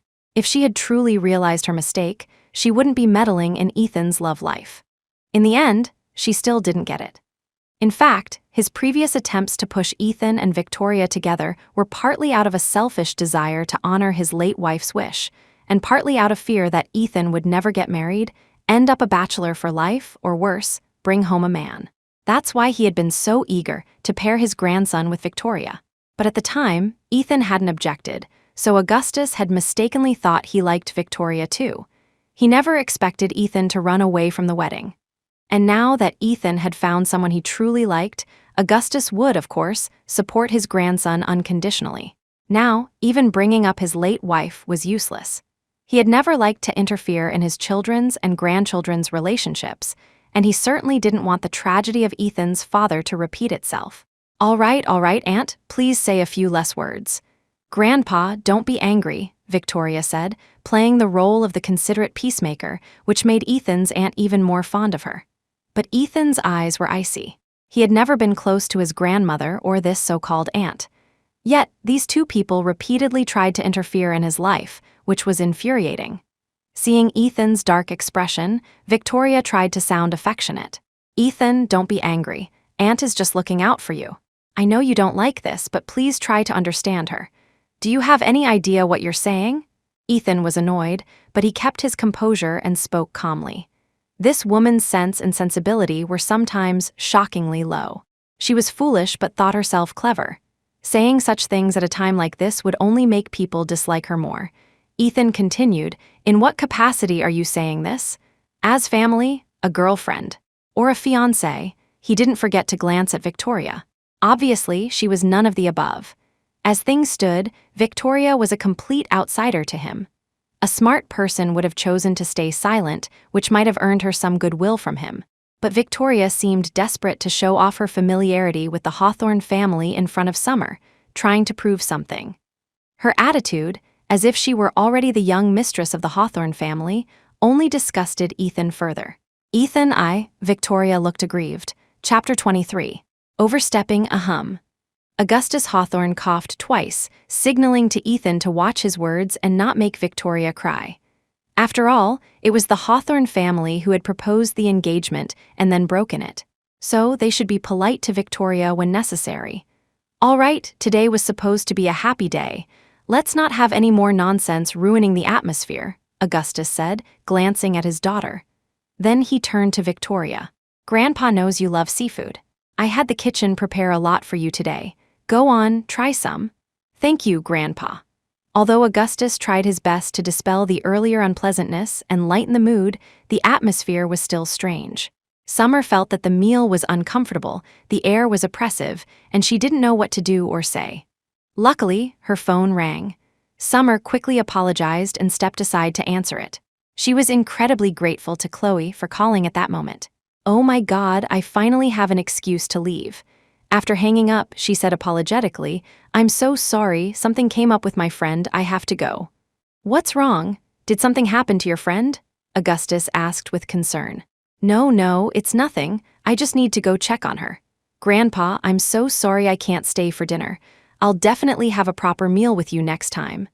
Nothing had happened to Chloe, but she had to lie to get away. This atmosphere was only getting more oppressive. It was better to leave. Ethan saw right through her, but he didn't expose her. He was planning to leave too. He said to his grandfather, "I'll see her out." "Ethan, Victoria is still here. Is it really appropriate to leave your guest like this?" His aunt couldn't help but say, "Between my girlfriend and a guest, I will, of course, prioritize my girlfriend." "Ethan, your grandmother." Ethan's face darkened. This aunt of his was meddling too much. She knew he disliked his grandmother the most, yet she still brought her up. His tone grew colder. "Aunt, sometimes it's not good to overstep your boundaries. I'm really looking out for you. Look at this so-called girlfriend of yours. In what way, from her looks to her family background, can she compare to Victoria? To put it bluntly, for a prominent family like ours, if we marry a woman like her, will she even be presentable in high society? Forget about helping you, we'd be lucky if she doesn't embarrass you." His aunt's words grew harsher, making no secret of her disdain for Summer. Victoria was delighted to hear this, but Ethan's face was as dark as a thundercloud. Even Augustus, who had just calmed down, looked grim. Summer was also fuming. What kind of aunt was this? She was clearly just trying to stir up trouble. She wasn't even Ethan's mother, yet she was so meddlesome. But then, the familiar feeling of insecurity crept back in, and his aunt's words replayed in her mind. A huge weight seemed to press down on her, making it hard to breathe. Chapter 24. Keeping herself busy, the more serious Ethan was about her. And the nicer Grandpa Hawthorne was to her, the greater the pressure on Summer became. She didn't want to be a burden to Ethan, and she certainly didn't want to embarrass him. But things like status and family background were not things she could control. After that day, Ethan didn't show up for the next 2 weeks. During that time, they didn't even exchange a single phone call. Summer didn't know what he was busy with. At first, she didn't think much of it. Everyone has their own things to do, and she could understand that. But as time went on, she couldn't help but overthink. That's just how women are. Sometimes, when they start overthinking, they can't stop. And to make matters worse, Chloe would occasionally say things that just added to her anxiety. And here she was again, "Summy, do you think Ethan has been influenced by his aunt and is starting to reconsider your relationship? After all, our world is so far from theirs." When Summer didn't answer, Chloe continued, "Aren't you worried? Count the days. How long has it been since he last contacted you? You've only been dating for a short time. This is supposed to be the honeymoon phase where you can't get enough of each other. But it seems like you've skipped straight to the cold shoulder phase. Dude, I'm begging you, please be quiet. I need to study, okay?" Summer rolled her eyes at her. This girl knew she was already upset, yet she deliberately brought this up. Was she trying to make her even more miserable? "Hey, you have to do something, or Victoria Prescott is going to steal him away." Summer put her head in her hands, pointed at Chloe, and said helplessly, "Okay, I know nothing good ever comes out of your mouth. The greatest gift you could give me right now is your silence." Summer felt that if she listened to Chloe for another second, she would probably cough up blood. All right, I'll stop talking. Pretend I didn't say anything. Study. Chloe made a zipping motion across her lips and then sat down quietly to study, looking as if she were the most dedicated student in the world. For the next few days, to stop herself from overthinking, Summer threw herself into her work, sometimes not even looking at her phone. Chloe was so worried she thought Summer had gone off the deep end. "Summy, everything I said the other day was just nonsense. Please don't take it to heart. Really, Ethan isn't that shallow. He wouldn't give up on you because of your status or outside pressure." Chloe had been feeling guilty for the past few days. She thought Summer was working herself to the bone because of what she had said. "What did you say? Did you say something to me? I forgot," Summer said nonchalantly, putting down her book and looking up at her friend with a reassuring smile. "I'm graduating soon, so I need to focus on my thesis. I won't let other things affect my mood. Really, I'm not lying. I've already forgotten what you said," she explained, trying to ease Chloe's guilt. Chapter 25. The guest speaker, still no call from Ethan Hawthorne? Chloe couldn't help but bring him up again. Then she quickly slapped her own mouth and looked at Summer cautiously, afraid she had upset her again. Summer just shook her head. "No. Hey, you, don't worry, he must have his reasons." Maybe he'll show up one of these days, Chloe said, trying her best to find comforting words. She had learned her lesson and didn't dare to say anything reckless, but Summer just smiled. "I'm not worried. I'll just let nature take its course." She said she wasn't worried, but her heart was filled with unease. She realized that she cared about Ethan more than she had thought. She didn't know what to do now, so she could only let things be. Even if they ended up breaking up, she wouldn't blame anyone. "By the way, isn't there a lecture today?" Summer changed the subject, trying to distract both Chloe and herself. At the mention of the lecture, Chloe's face lit up with excitement. She had heard that today's speaker was a young, successful, rich, and handsome CEO of some corporation. But she didn't know who it was. The university had done an excellent job of keeping it a secret this time. "Listen, when we go in, let's try to sit in the front. If there's a QA session after the lecture, we'll stand up a few times and ask some questions to make an impression. We'll go all out in using connections mode." Chloe grinned like a cunning fox. She had already decided to make her presence known and get the speaker to notice her. Maybe a romance novel plot would unfold for her. "Don't you usually fight to sit in the back?" And she was never this enthusiastic, even for extra credit questions. Why the sudden change? This wasn't like Chloe at all. Summer was full of questions. She suspected the girl had taken the wrong medicine today, but Chloe just winked at her with a mischievous smile. The speakers before were usually old men. Of course, I wasn't interested. But today's speaker isn't some old man. I heard he's a super handsome guy. Oh my God. Could you be any more of a fangirl? "Of course," Chloe said shamelessly. "Look at me, I'm not bad looking, right? If I show my face in front of the handsome guy a few times and make a deep impression, my chances will be pretty good." Right, your chances are great. You go make an impression. I'll just sit in the back and pretend I don't know you," Summer thought. "No way." Chloe grabbed Summer's arm, looking as if she would strangle her if she dared to pretend she didn't know her. "Wherever I sit, you sit. When I'm making an impression, you do it too. If we do it together, one of us is bound to be his type. If he's not into me, maybe he'll be into you. Then you won't have to be hung up on Ethan Hawthorne." Chloe's voice trailed off as she saw Summer's face darken. Chapter 26. It's actually him. The auditorium was so packed today it felt like it was about to burst. Summer had never seen anything like it. This wasn't just a lecture, it was like a superstar's concert. Looking at the excited girls around her, Summer suspected they would be screaming and waving glow sticks the moment the speaker appeared on stage. Chloe had wanted to sit in the front, but it was already full. So she had to follow Summer to a seat in the back, pouting. "Are you sure everyone is here for the lecture?" Summer couldn't help but ask. Chloe replied, "They're not mainly here for the lecture, they're here to see the person. Look at those girls in the front, how excited they are." Tusk. As Chloe spoke, she glanced at the girls in the front row. The next second, she almost screamed herself. Luckily, she covered her mouth in time, or she would have been utterly embarrassed. The guest speaker, he. Oh my God, Chloe felt like she couldn't even speak. Summer was bewildered.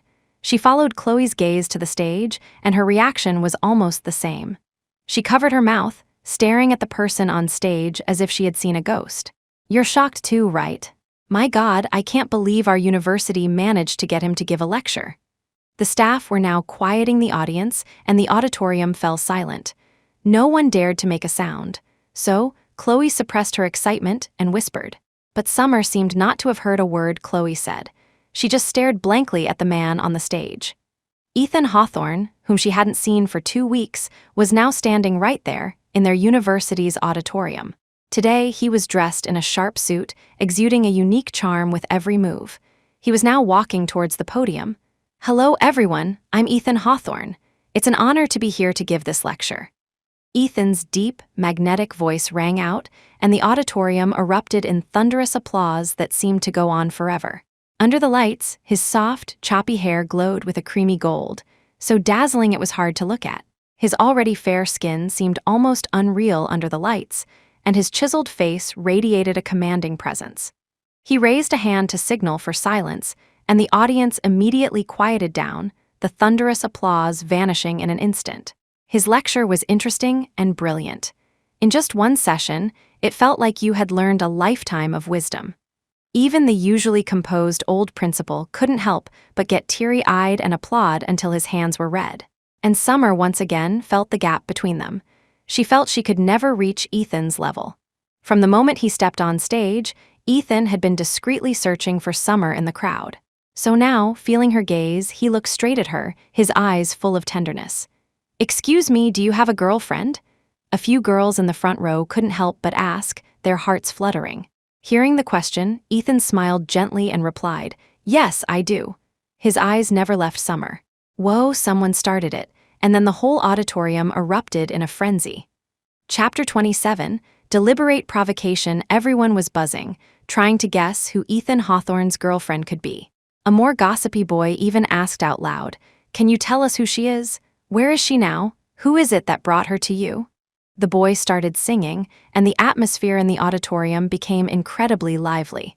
But Ethan just smiled. "She's here today in the audience. Wow, this is huge. Who? Where? Come on, stand up and let us all meet you." Yeah. Let us see which girl saved the entire galaxy in a past life." There was another commotion in the audience, but Summer felt flustered. Before Chloe could react, she fled the auditorium. The incident quickly made the news, and reporters started buzzing, determined to find the mysterious girlfriend from the story. And Victoria Prescott, who never missed any news about Ethan, naturally saw it right away. "Miss this."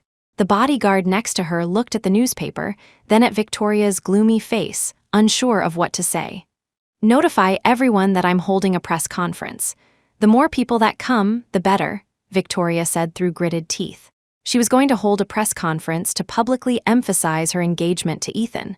No matter how much Ethan denied it, it was a fact. After all, their engagement had not been formally broken.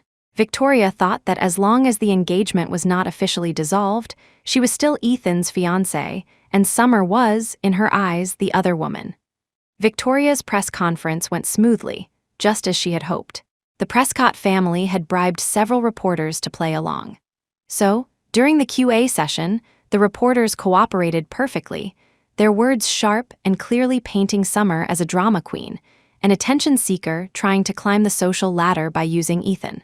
Summer, of course, saw it on TV. Although the reporters didn't mention her by name, she knew she was the drama queen they were talking about. Listening to their harsh words made her feel sick. "Summy, you worked hard today, keep it up, I'm heading out," Chloe said. She had something to do, so she left early, and Summer had to cover the rest of her shift. Summer waved at her, then tried to shake off the unpleasant thoughts and got back to work at the bar. "One margarita," a pleasant female voice said at the bar. The margarita was once known as the Queen of Cocktails, one of the most famous classic cocktails in the world besides the martini. But people rarely ordered it at this pub. So, when she heard a girl order it, Summer couldn't help but look up to see what kind of girl with a story she was. But as soon as she looked up, she met Victoria Prescott's gaze. The woman who had been holding a press conference yesterday, subtly and not so subtly calling her shameless, was now standing right in front of her. Summer suppressed her annoyance and put on a professional smile. "Of course. One moment, please." "No tequila, no Cointreau, no lime juice, thank you," Victoria said with a raised eyebrow. Chapter 28, Your Margarita. Summer frowned.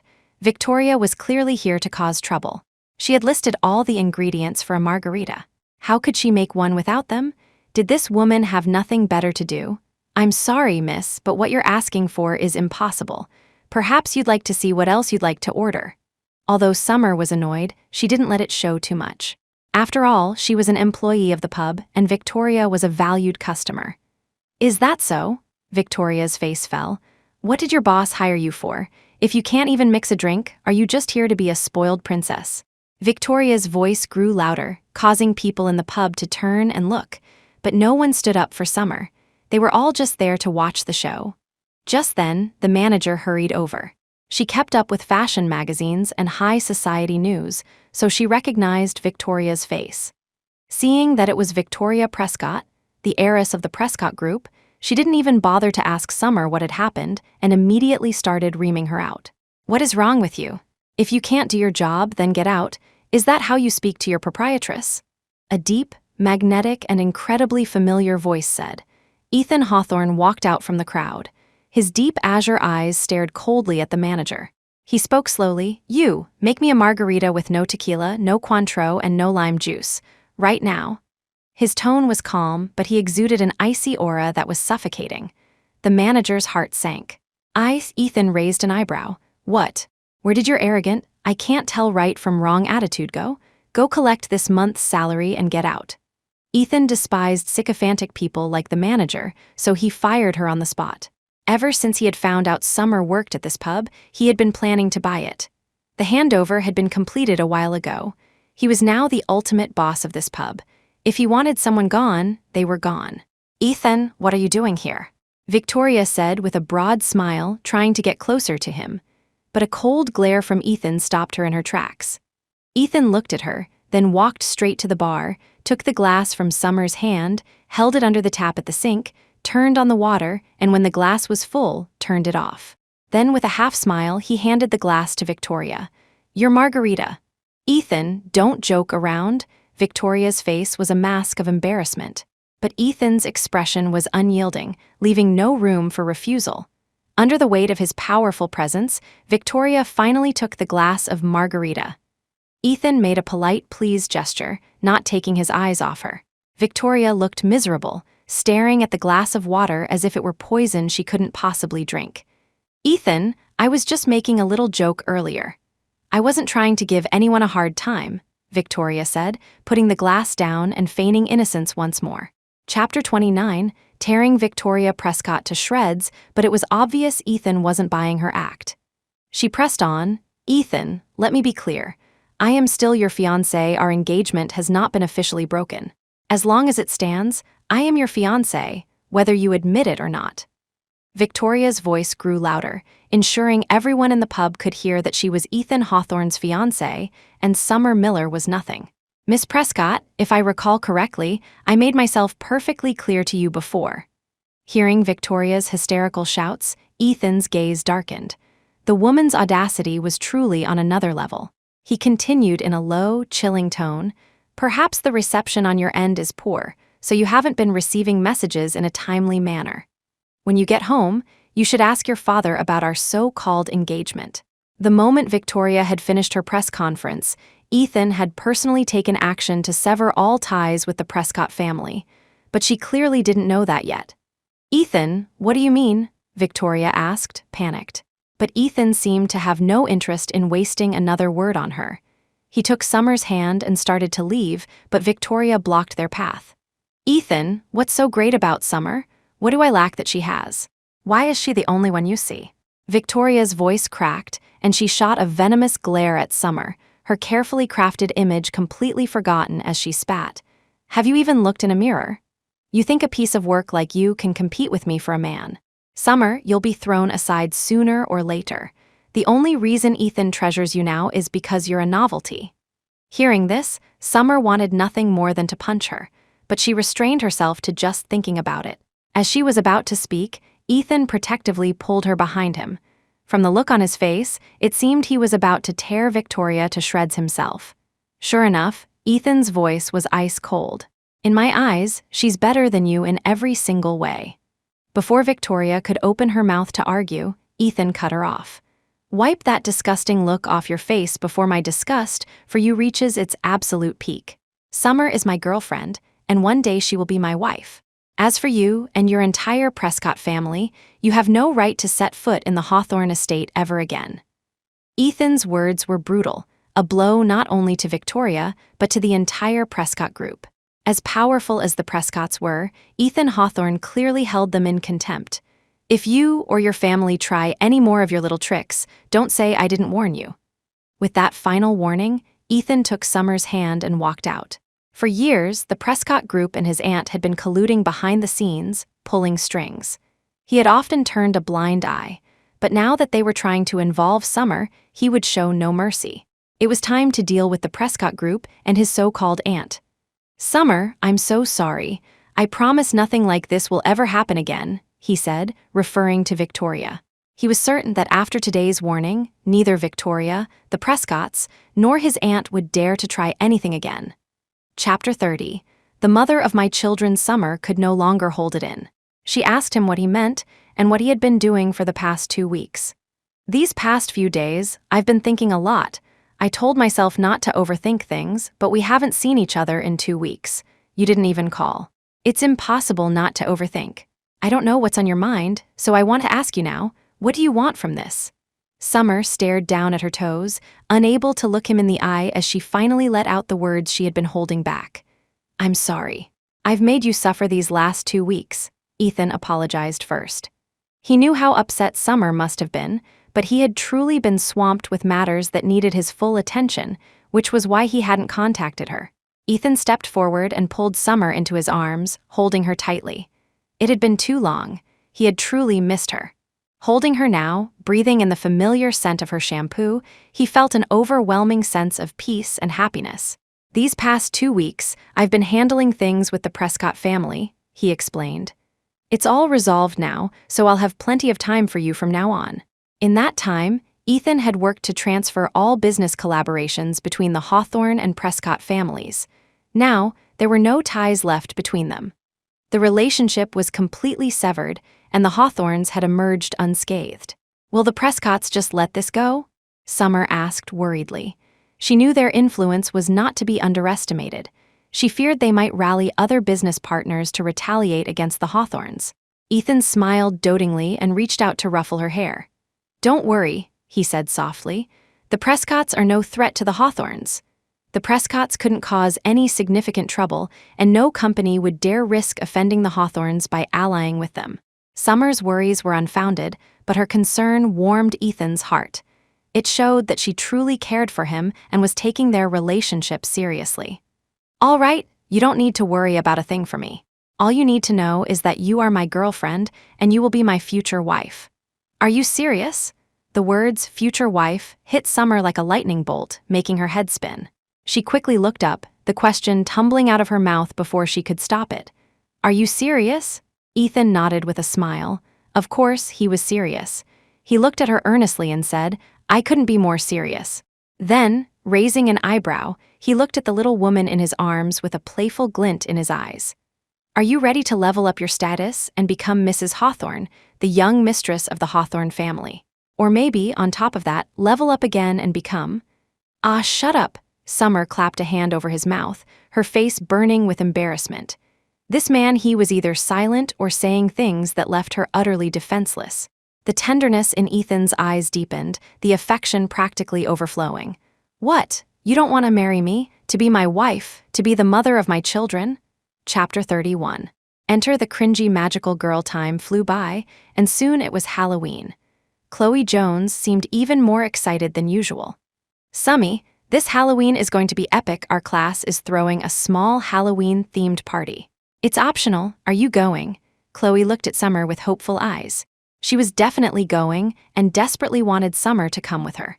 But it was clear that Summer wasn't very interested in the class party. After all, she had already made plans with Ethan to go to the amusement park. So Summer shook her head, telling Chloe she wouldn't be able to join her. I have plans tomorrow, so I'm sorry I can't go with you. How about this? I'll treat you to dinner next time, okay? Summer said, gently poking Chloe's cheek as her friend's face fell into a pout. Nothing cheap. I want the most expensive meal. I want to empty your wallet in one night. Looking at the childish but adorable Chloe, Summer couldn't help but laugh. I'm treating you to the cheapest thing on the menu. My wallet can't afford expensive. Chloe gave her a sly look. Your wallet can't, but Ethan Hawthorne's wallet certainly can, right? I'll just hit him up for the cash. If he wants to win the fair lady, he's got to feed her best friend right, my beautiful Summy. Chloe nudged Summer playfully as she spoke. Summer, looking like she couldn't stand Chloe's antics, took a few steps back to dodge her. You dare try to blackmail him? Summer said, feigning a serious expression. Chloe just laughed harder. You're not even married yet, and you're already this protective. Oh my, our dear Summer is growing up. She's got a man and has forgotten all about her best friend. In her heart, Chloe was truly happy for Summer. She was seeing her friend grow more and more comfortable in her role as Ethan Hawthorne's girlfriend, no longer shying away from it, and sometimes even openly embracing it. Perhaps it was because she finally felt secure, but Summer was no longer as self-conscious about her relationship with Ethan. She had learned to appreciate herself and was actively working to become an even better person. "Chloe Jones, are you looking for a fight?" "Take this," Summer shouted, lunging forward playfully as if to strike her. Chloe struck a ridiculously over-the-top pose, as if ready to receive the blow. "Your feeble skills are no match for me. Behold my cosmic youth super invincible magical girl fist." Getting into the spirit, Summer played along. "Oh no, my opponent is too powerful. I almost couldn't block it, but luckily, I too have a secret technique, the cosmic youth super invincible, even more magical than a magical girl super beauty punch." The two of them were having a blast in their shared apartment. Outside the door, Ethan listened to their impossibly cringy dialogue, a wide smile spreading across his face. He never knew Summer had such an adorable, geeky side. He didn't knock, not wanting to break the joyful atmosphere inside. Instead, he turned, went back downstairs, and drove away. Chapter 32. Stunning because Summer had a date with Ethan, Chloe volunteered to be her makeup artist and stylist. Summer had been a bit worried at first, as Chloe's skills could be hit or miss. But today, Chloe had truly amazed her. Staring at her reflection in the mirror, Summer's eyes widened in disbelief. "So, aren't you impressed?" Chloe said, giving her a wink. She continued smugly, "I told you I was good, didn't I? I'm a future world-class makeup artist and stylist. The best in the world." Yes, the best in the world," Summer agreed, genuinely pleased with her look. "Here, put on these heels, and you'll be the hottest thing on the street." Like a magician, Chloe produced a pair of shoes from behind her back and urged Summer to put them on. Summer looked at the ridiculously high heels and quickly shook her head. She was better off in her own shoes.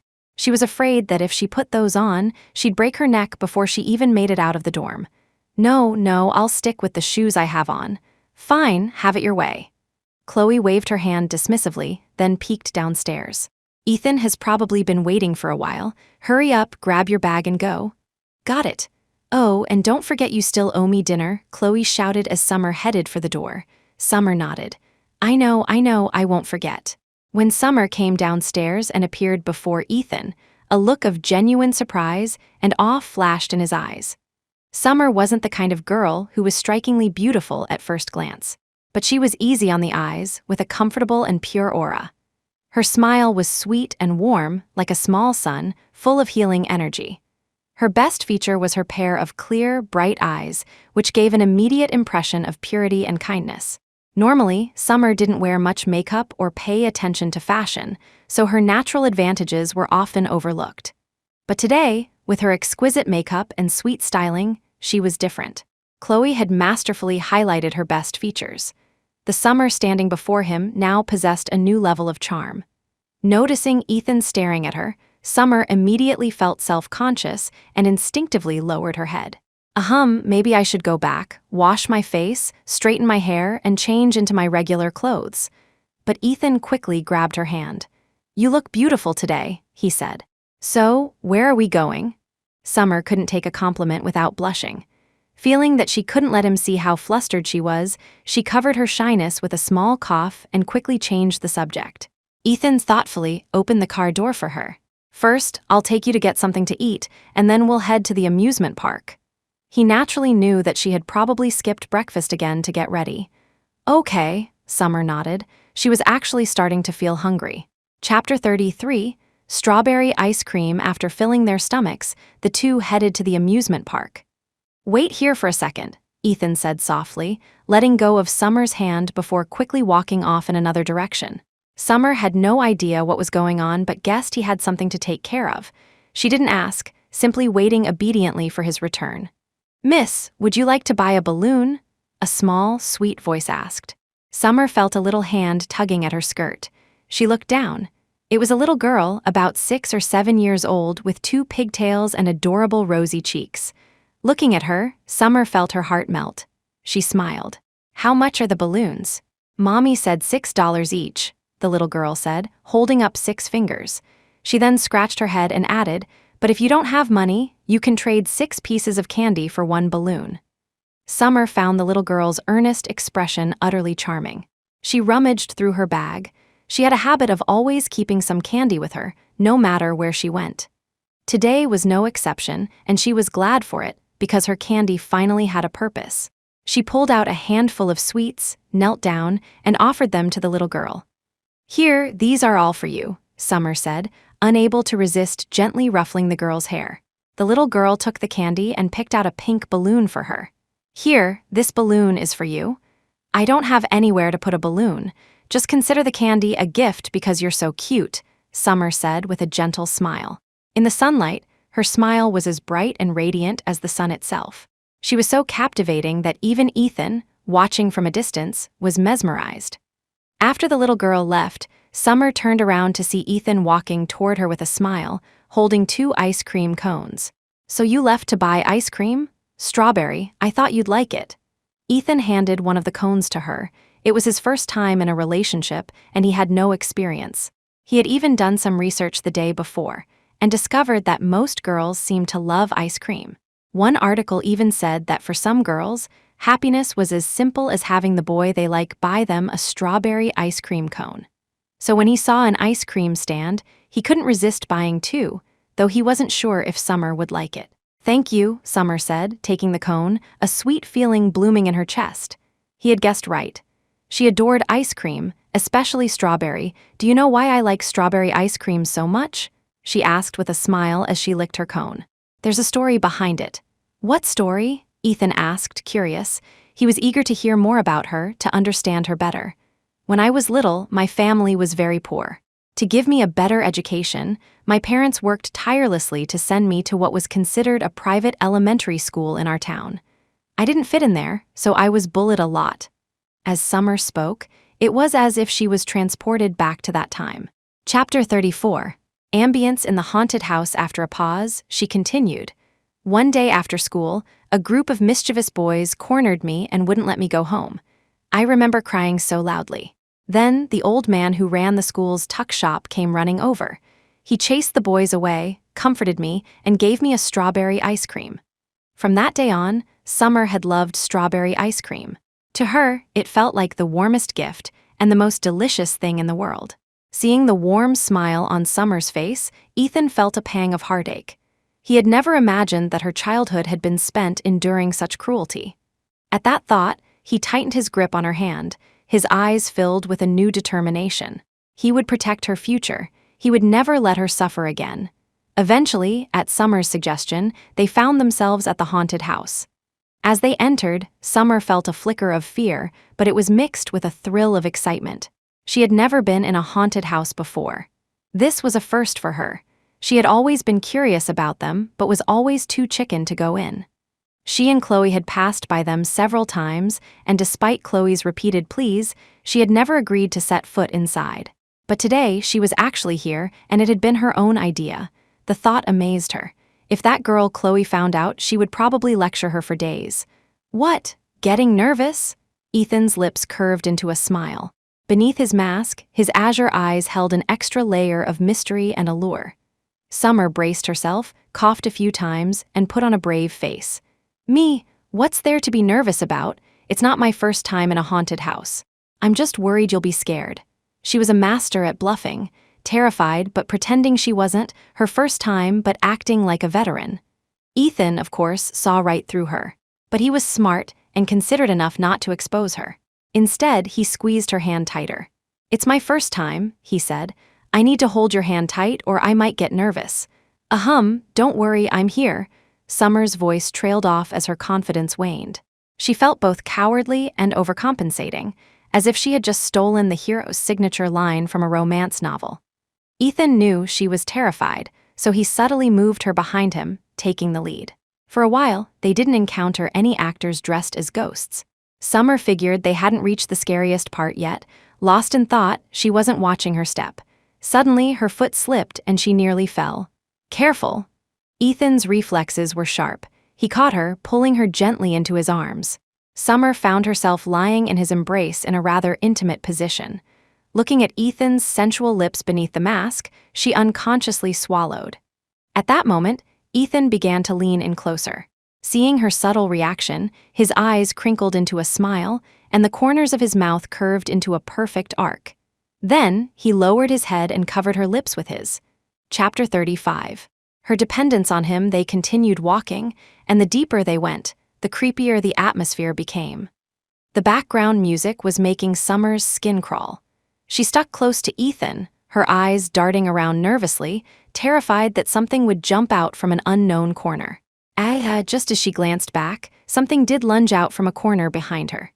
Then, from a prop that looked like a television set, a long-haired head emerged, followed by a ghost in a white gown slowly crawling out of the screen. The scene, combined with the creaking sound effects, was enough to make anyone's hair stand on end. Summer was clearly terrified. She let out an instinctive scream, her small hand gripping Ethan's sleeve tightly. "Don't be scared, it's fake," Ethan quickly reassured her. "But it's still so scary, as the ghost fully emerged from the TV and began to shuffle toward them. Summer screamed again, squeezing her eyes shut and burying her face in Ethan's chest. Ethan was naturally delighted by her spontaneous embrace, but seeing the little woman in his arms trembling with fear, he gently patted her back and murmured, "Don't be scared. I'm here. Don't be afraid. If he comes any closer, I'll punch him for you." "Okay, beat him to a pulp," Summer whimpered, truly petrified.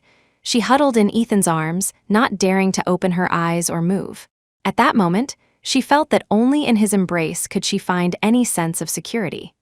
The actor playing the role of Sadako froze for an almost imperceptible moment upon hearing their conversation. If one looked closely, they might have seen his mouth twitch. He seriously wondered if the woman in Ethan's arms was scared out of her mind. She seemed to have completely forgotten that the so-called ghosts in the haunted house were just people in costumes. And now she wanted her boyfriend to beat them to a pulp.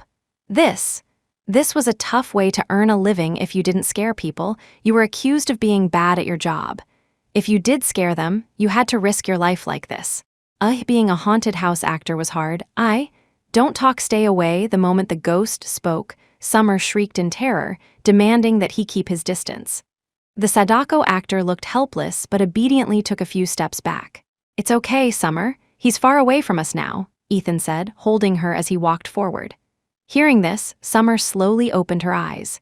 Still shaken, she looked around and saw that the ghost was indeed at a safe distance, and she let out a sigh of relief. Then she felt a wave of embarrassment.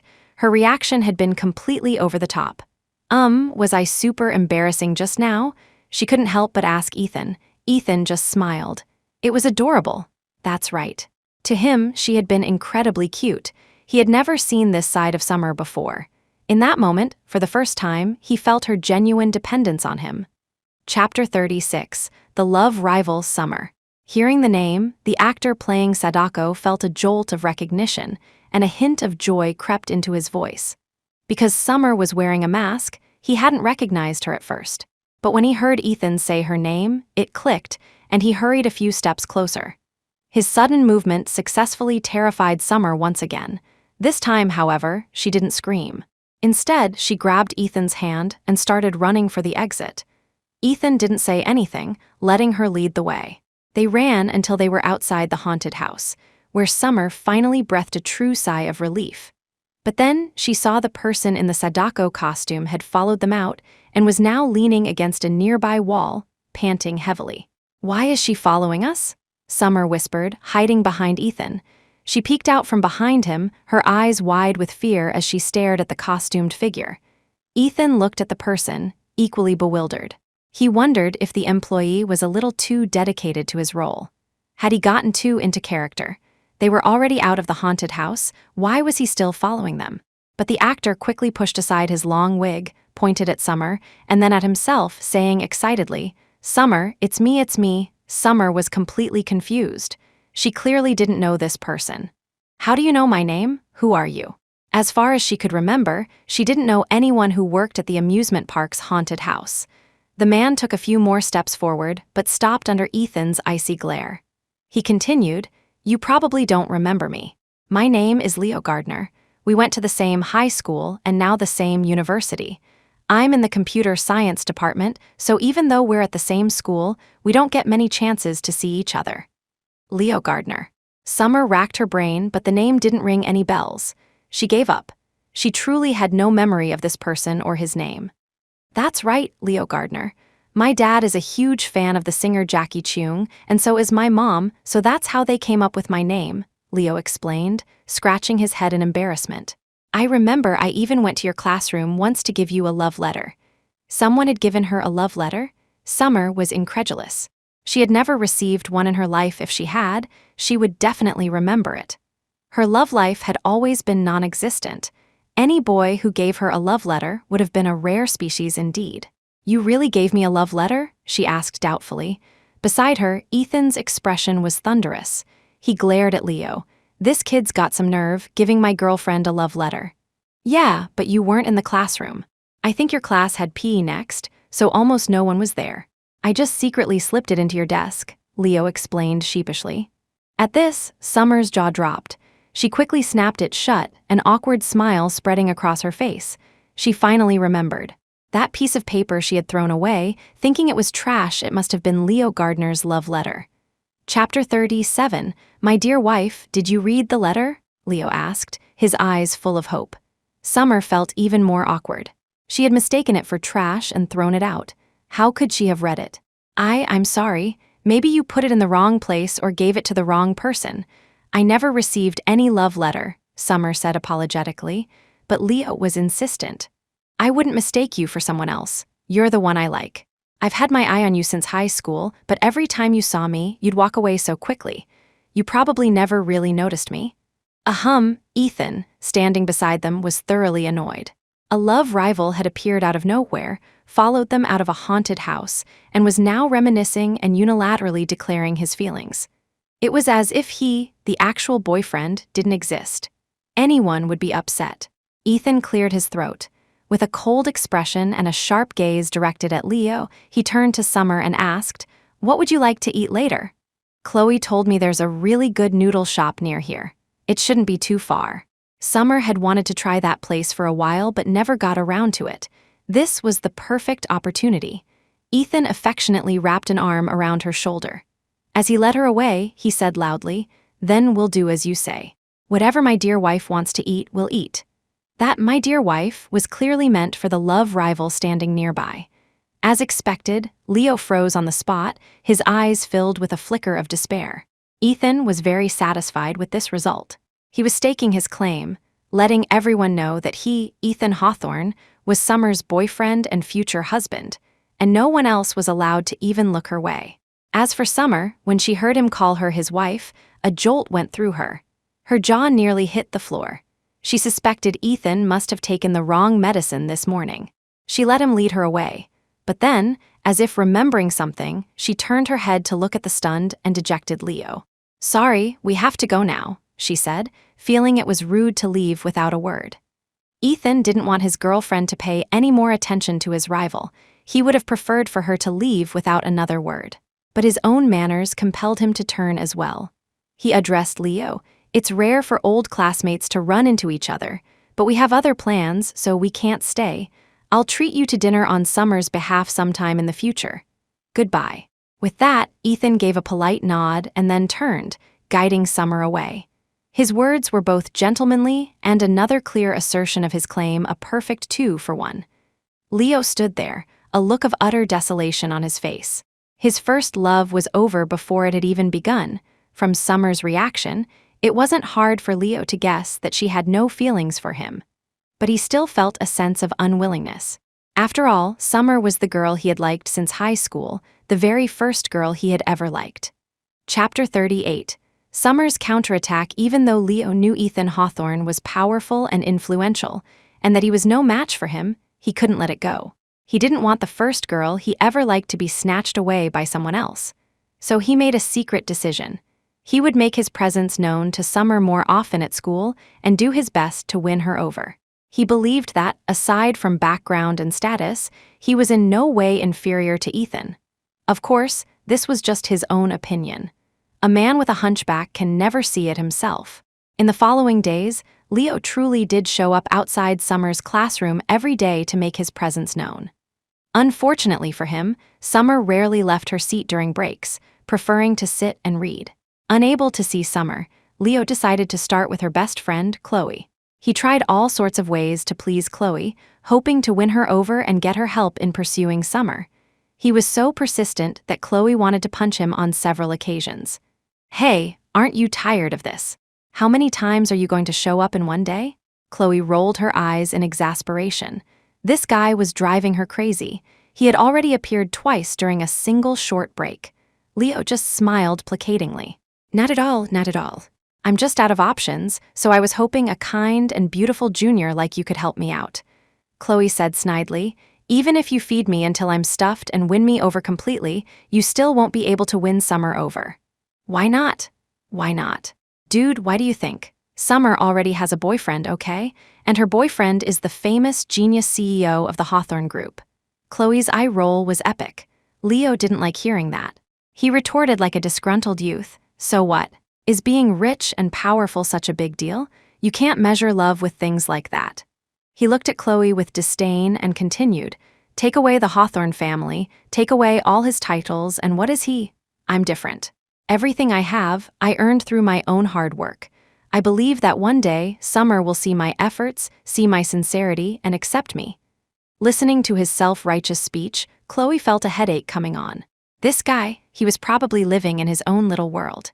Talking to him was useless. Chloe shook her head, about to walk away when she saw Summer approaching. She waved and called out to her. Leo also turned, about to speak to Summer, but she beat him to it. First of all, thank you for liking me. But I think you should be clear on this. I don't like you, and I have no interest in being your friend or getting to know you better. The person I like is Ethan Hawthorne, and the only boyfriend I will ever have is Ethan Hawthorne. Summer looked at him calmly and continued, compared to people who gossip, casually judge others, or slander them, I prefer people who keep their mouths shut and work hard. Ethan's achievements are not as simple as you think. Even without the entire Hawthorne family behind him, Ethan Hawthorne would still be a force to be reckoned with. Summer hadn't wanted to bother with him, but she couldn't stand by and listen to him badmouth Ethan. Chapter 39. Victoria Prescott apologizes after that day. Leo Gardner truly never appeared again. Summy, you're a total badass.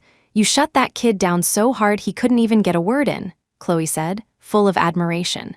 She had never realized Summer could be so articulate and sharp-tongued. Summer just smiled dismissively.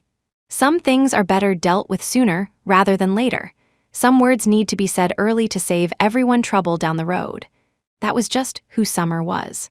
Once she was certain of her feelings, she wouldn't back down, nor would she entertain any entanglements with anyone other than her boyfriend. She didn't like Leo, so she told him directly. She believed that cutting ties early and making him give up was the right thing to do. As for Leo's behavior of casually speaking ill of Ethan behind his back, Summer found it utterly repulsive. That was why she had spoken to him so sternly that day. She wouldn't allow anyone to maliciously slander her boyfriend, because she knew better than anyone what kind of person Ethan truly was. Hey, any plans today? Another date with Ethan? Chloe nudged Summer with her elbow, a teasing smile on her face. But Summer shook her head. No plans, he has some things to deal with at his company. Lately, Ethan had been busier than ever, so they only saw each other once or twice a week. With graduation approaching, Summer was also swamped, so their dates had become less frequent. Looking at Chloe, Summer said, I'm paying you back for that meal I owe you today. So what do you want to eat? Hearing that Summer was treating, Chloe's eyes lit up. I want to feast the most delicious, most expensive meal. Let's go, I recently discovered a new place. I hear the food there is amazing. Chloe grabbed Summer's arm and started pulling her toward the school gate. But Summer put on a serious face and said, no ordering the most expensive thing. Anything over $50 is out of the question. Ah, you're so cheap, Chloe wailed dramatically in response. Just then, the sound of high heels clicked behind them. Victoria Prescott spotted Summer and hurried to catch up, calling out her name. Miss Prescott, can we help you with something? The moment she saw Victoria, Chloe stepped forward, protectively shielding Summer behind her like a mother hen. She eyed Victoria warily. Chloe had no good impression of Victoria Prescott whatsoever. She felt the woman was vicious and cruel. Not long ago, she had even tampered with Summer's thesis, trying to prevent her from graduating. Luckily, Ethan had intervened and solved the problem. Otherwise, thinking of this, Chloe's gaze toward Victoria grew even more hostile. Miss Prescott, wasn't harming our Summer once enough for you? The fact that she's not pressing charges is the greatest mercy you could ask for. What are you trying to pull this time? I am so sorry for what I did before I apologized to you. Summer, I'm truly sorry. Victoria looked at Summer, her attitude uncharacteristically sincere. Victoria's sudden apology stunned not only Chloe but Summer as well. Chapter 40. Welcome to my future team. It was well known that a spoiled heiress like Victoria Prescott never apologized, even when she was in the wrong. Her sincerity now was truly unexpected. Seeing Summer remain silent, Victoria continued, I know I've done a lot of wrong things, and I'm not asking for your forgiveness. I'm going abroad the day after tomorrow. I won't appear before you again, and I won't bother Ethan anymore. It's just what? Summer had a feeling that Victoria's next words were the real point, so she prompted her. Sure enough, Victoria stepped closer, her face pleading. I'm begging you, when you see Ethan, please persuade him, ask him to let my father go. That's not something Summer can decide. Begging her is useless, Chloe interjected. She knew a little about what had been happening with the Prescott family lately. The news had been full of it. Summer, of course, also knew what had happened. This isn't about whether he lets your father go or not, she said. Even if he doesn't testify, do you really think the authorities will just let your father off the hook? After saying her piece, Summer couldn't bear to look at Victoria's utterly desperate expression any longer and left with Chloe. A week later, shortly after Victoria had gone abroad, the Prescott family was officially investigated. The chairman of the Prescott Group, Victoria's father, was tried and imprisoned. The once glorious Prescott family fell from grace, never to recover. Meanwhile, Summer successfully graduated and, like everyone else, began the process of job hunting. Chloe, with her passion for styling and design, along with her strong natural talent and rapidly improving skills, was scouted by an entertainment company, successfully achieving her dream of becoming a makeup artist. Summer, on the other hand, was still casting a wide net, trying to pick her favorite from among several companies. Summy, guess what? I'm starting to work with some celebrities, big and small, hahaha. I love my job so much it's like a dream come true for a fangirl. Maybe one day I'll even get to do makeup and styling for my own idol. On the other end of the phone, Chloe was chirping like a happy little magpie, sharing her joy with Summer. Summer smiled. Congratulations, I'll be counting on you to support me from now on. Tusk, you have a titan at home. Why would you need my support when you have his? Chloe teased. All right, I have to go. I have an interview soon. I'll call you later, Summer said, hanging up and heading toward the company where she was scheduled to interview. Summer cleared her throat as she walked. To be honest, she was a little nervous. It wasn't her first interview, but for the others, she had been calm and detached. This company was different. It was Ethan's own company. How could she not be nervous? She didn't know what she had been thinking when she agreed to come for an interview for such a huge corporation. The competition was bound to be fierce. With a nervous heart, she walked into the office, only to find Ethan Hawthorne waiting for her and no one else. Welcome to my future team, Ethan said with a broad smile, opening his arms wide.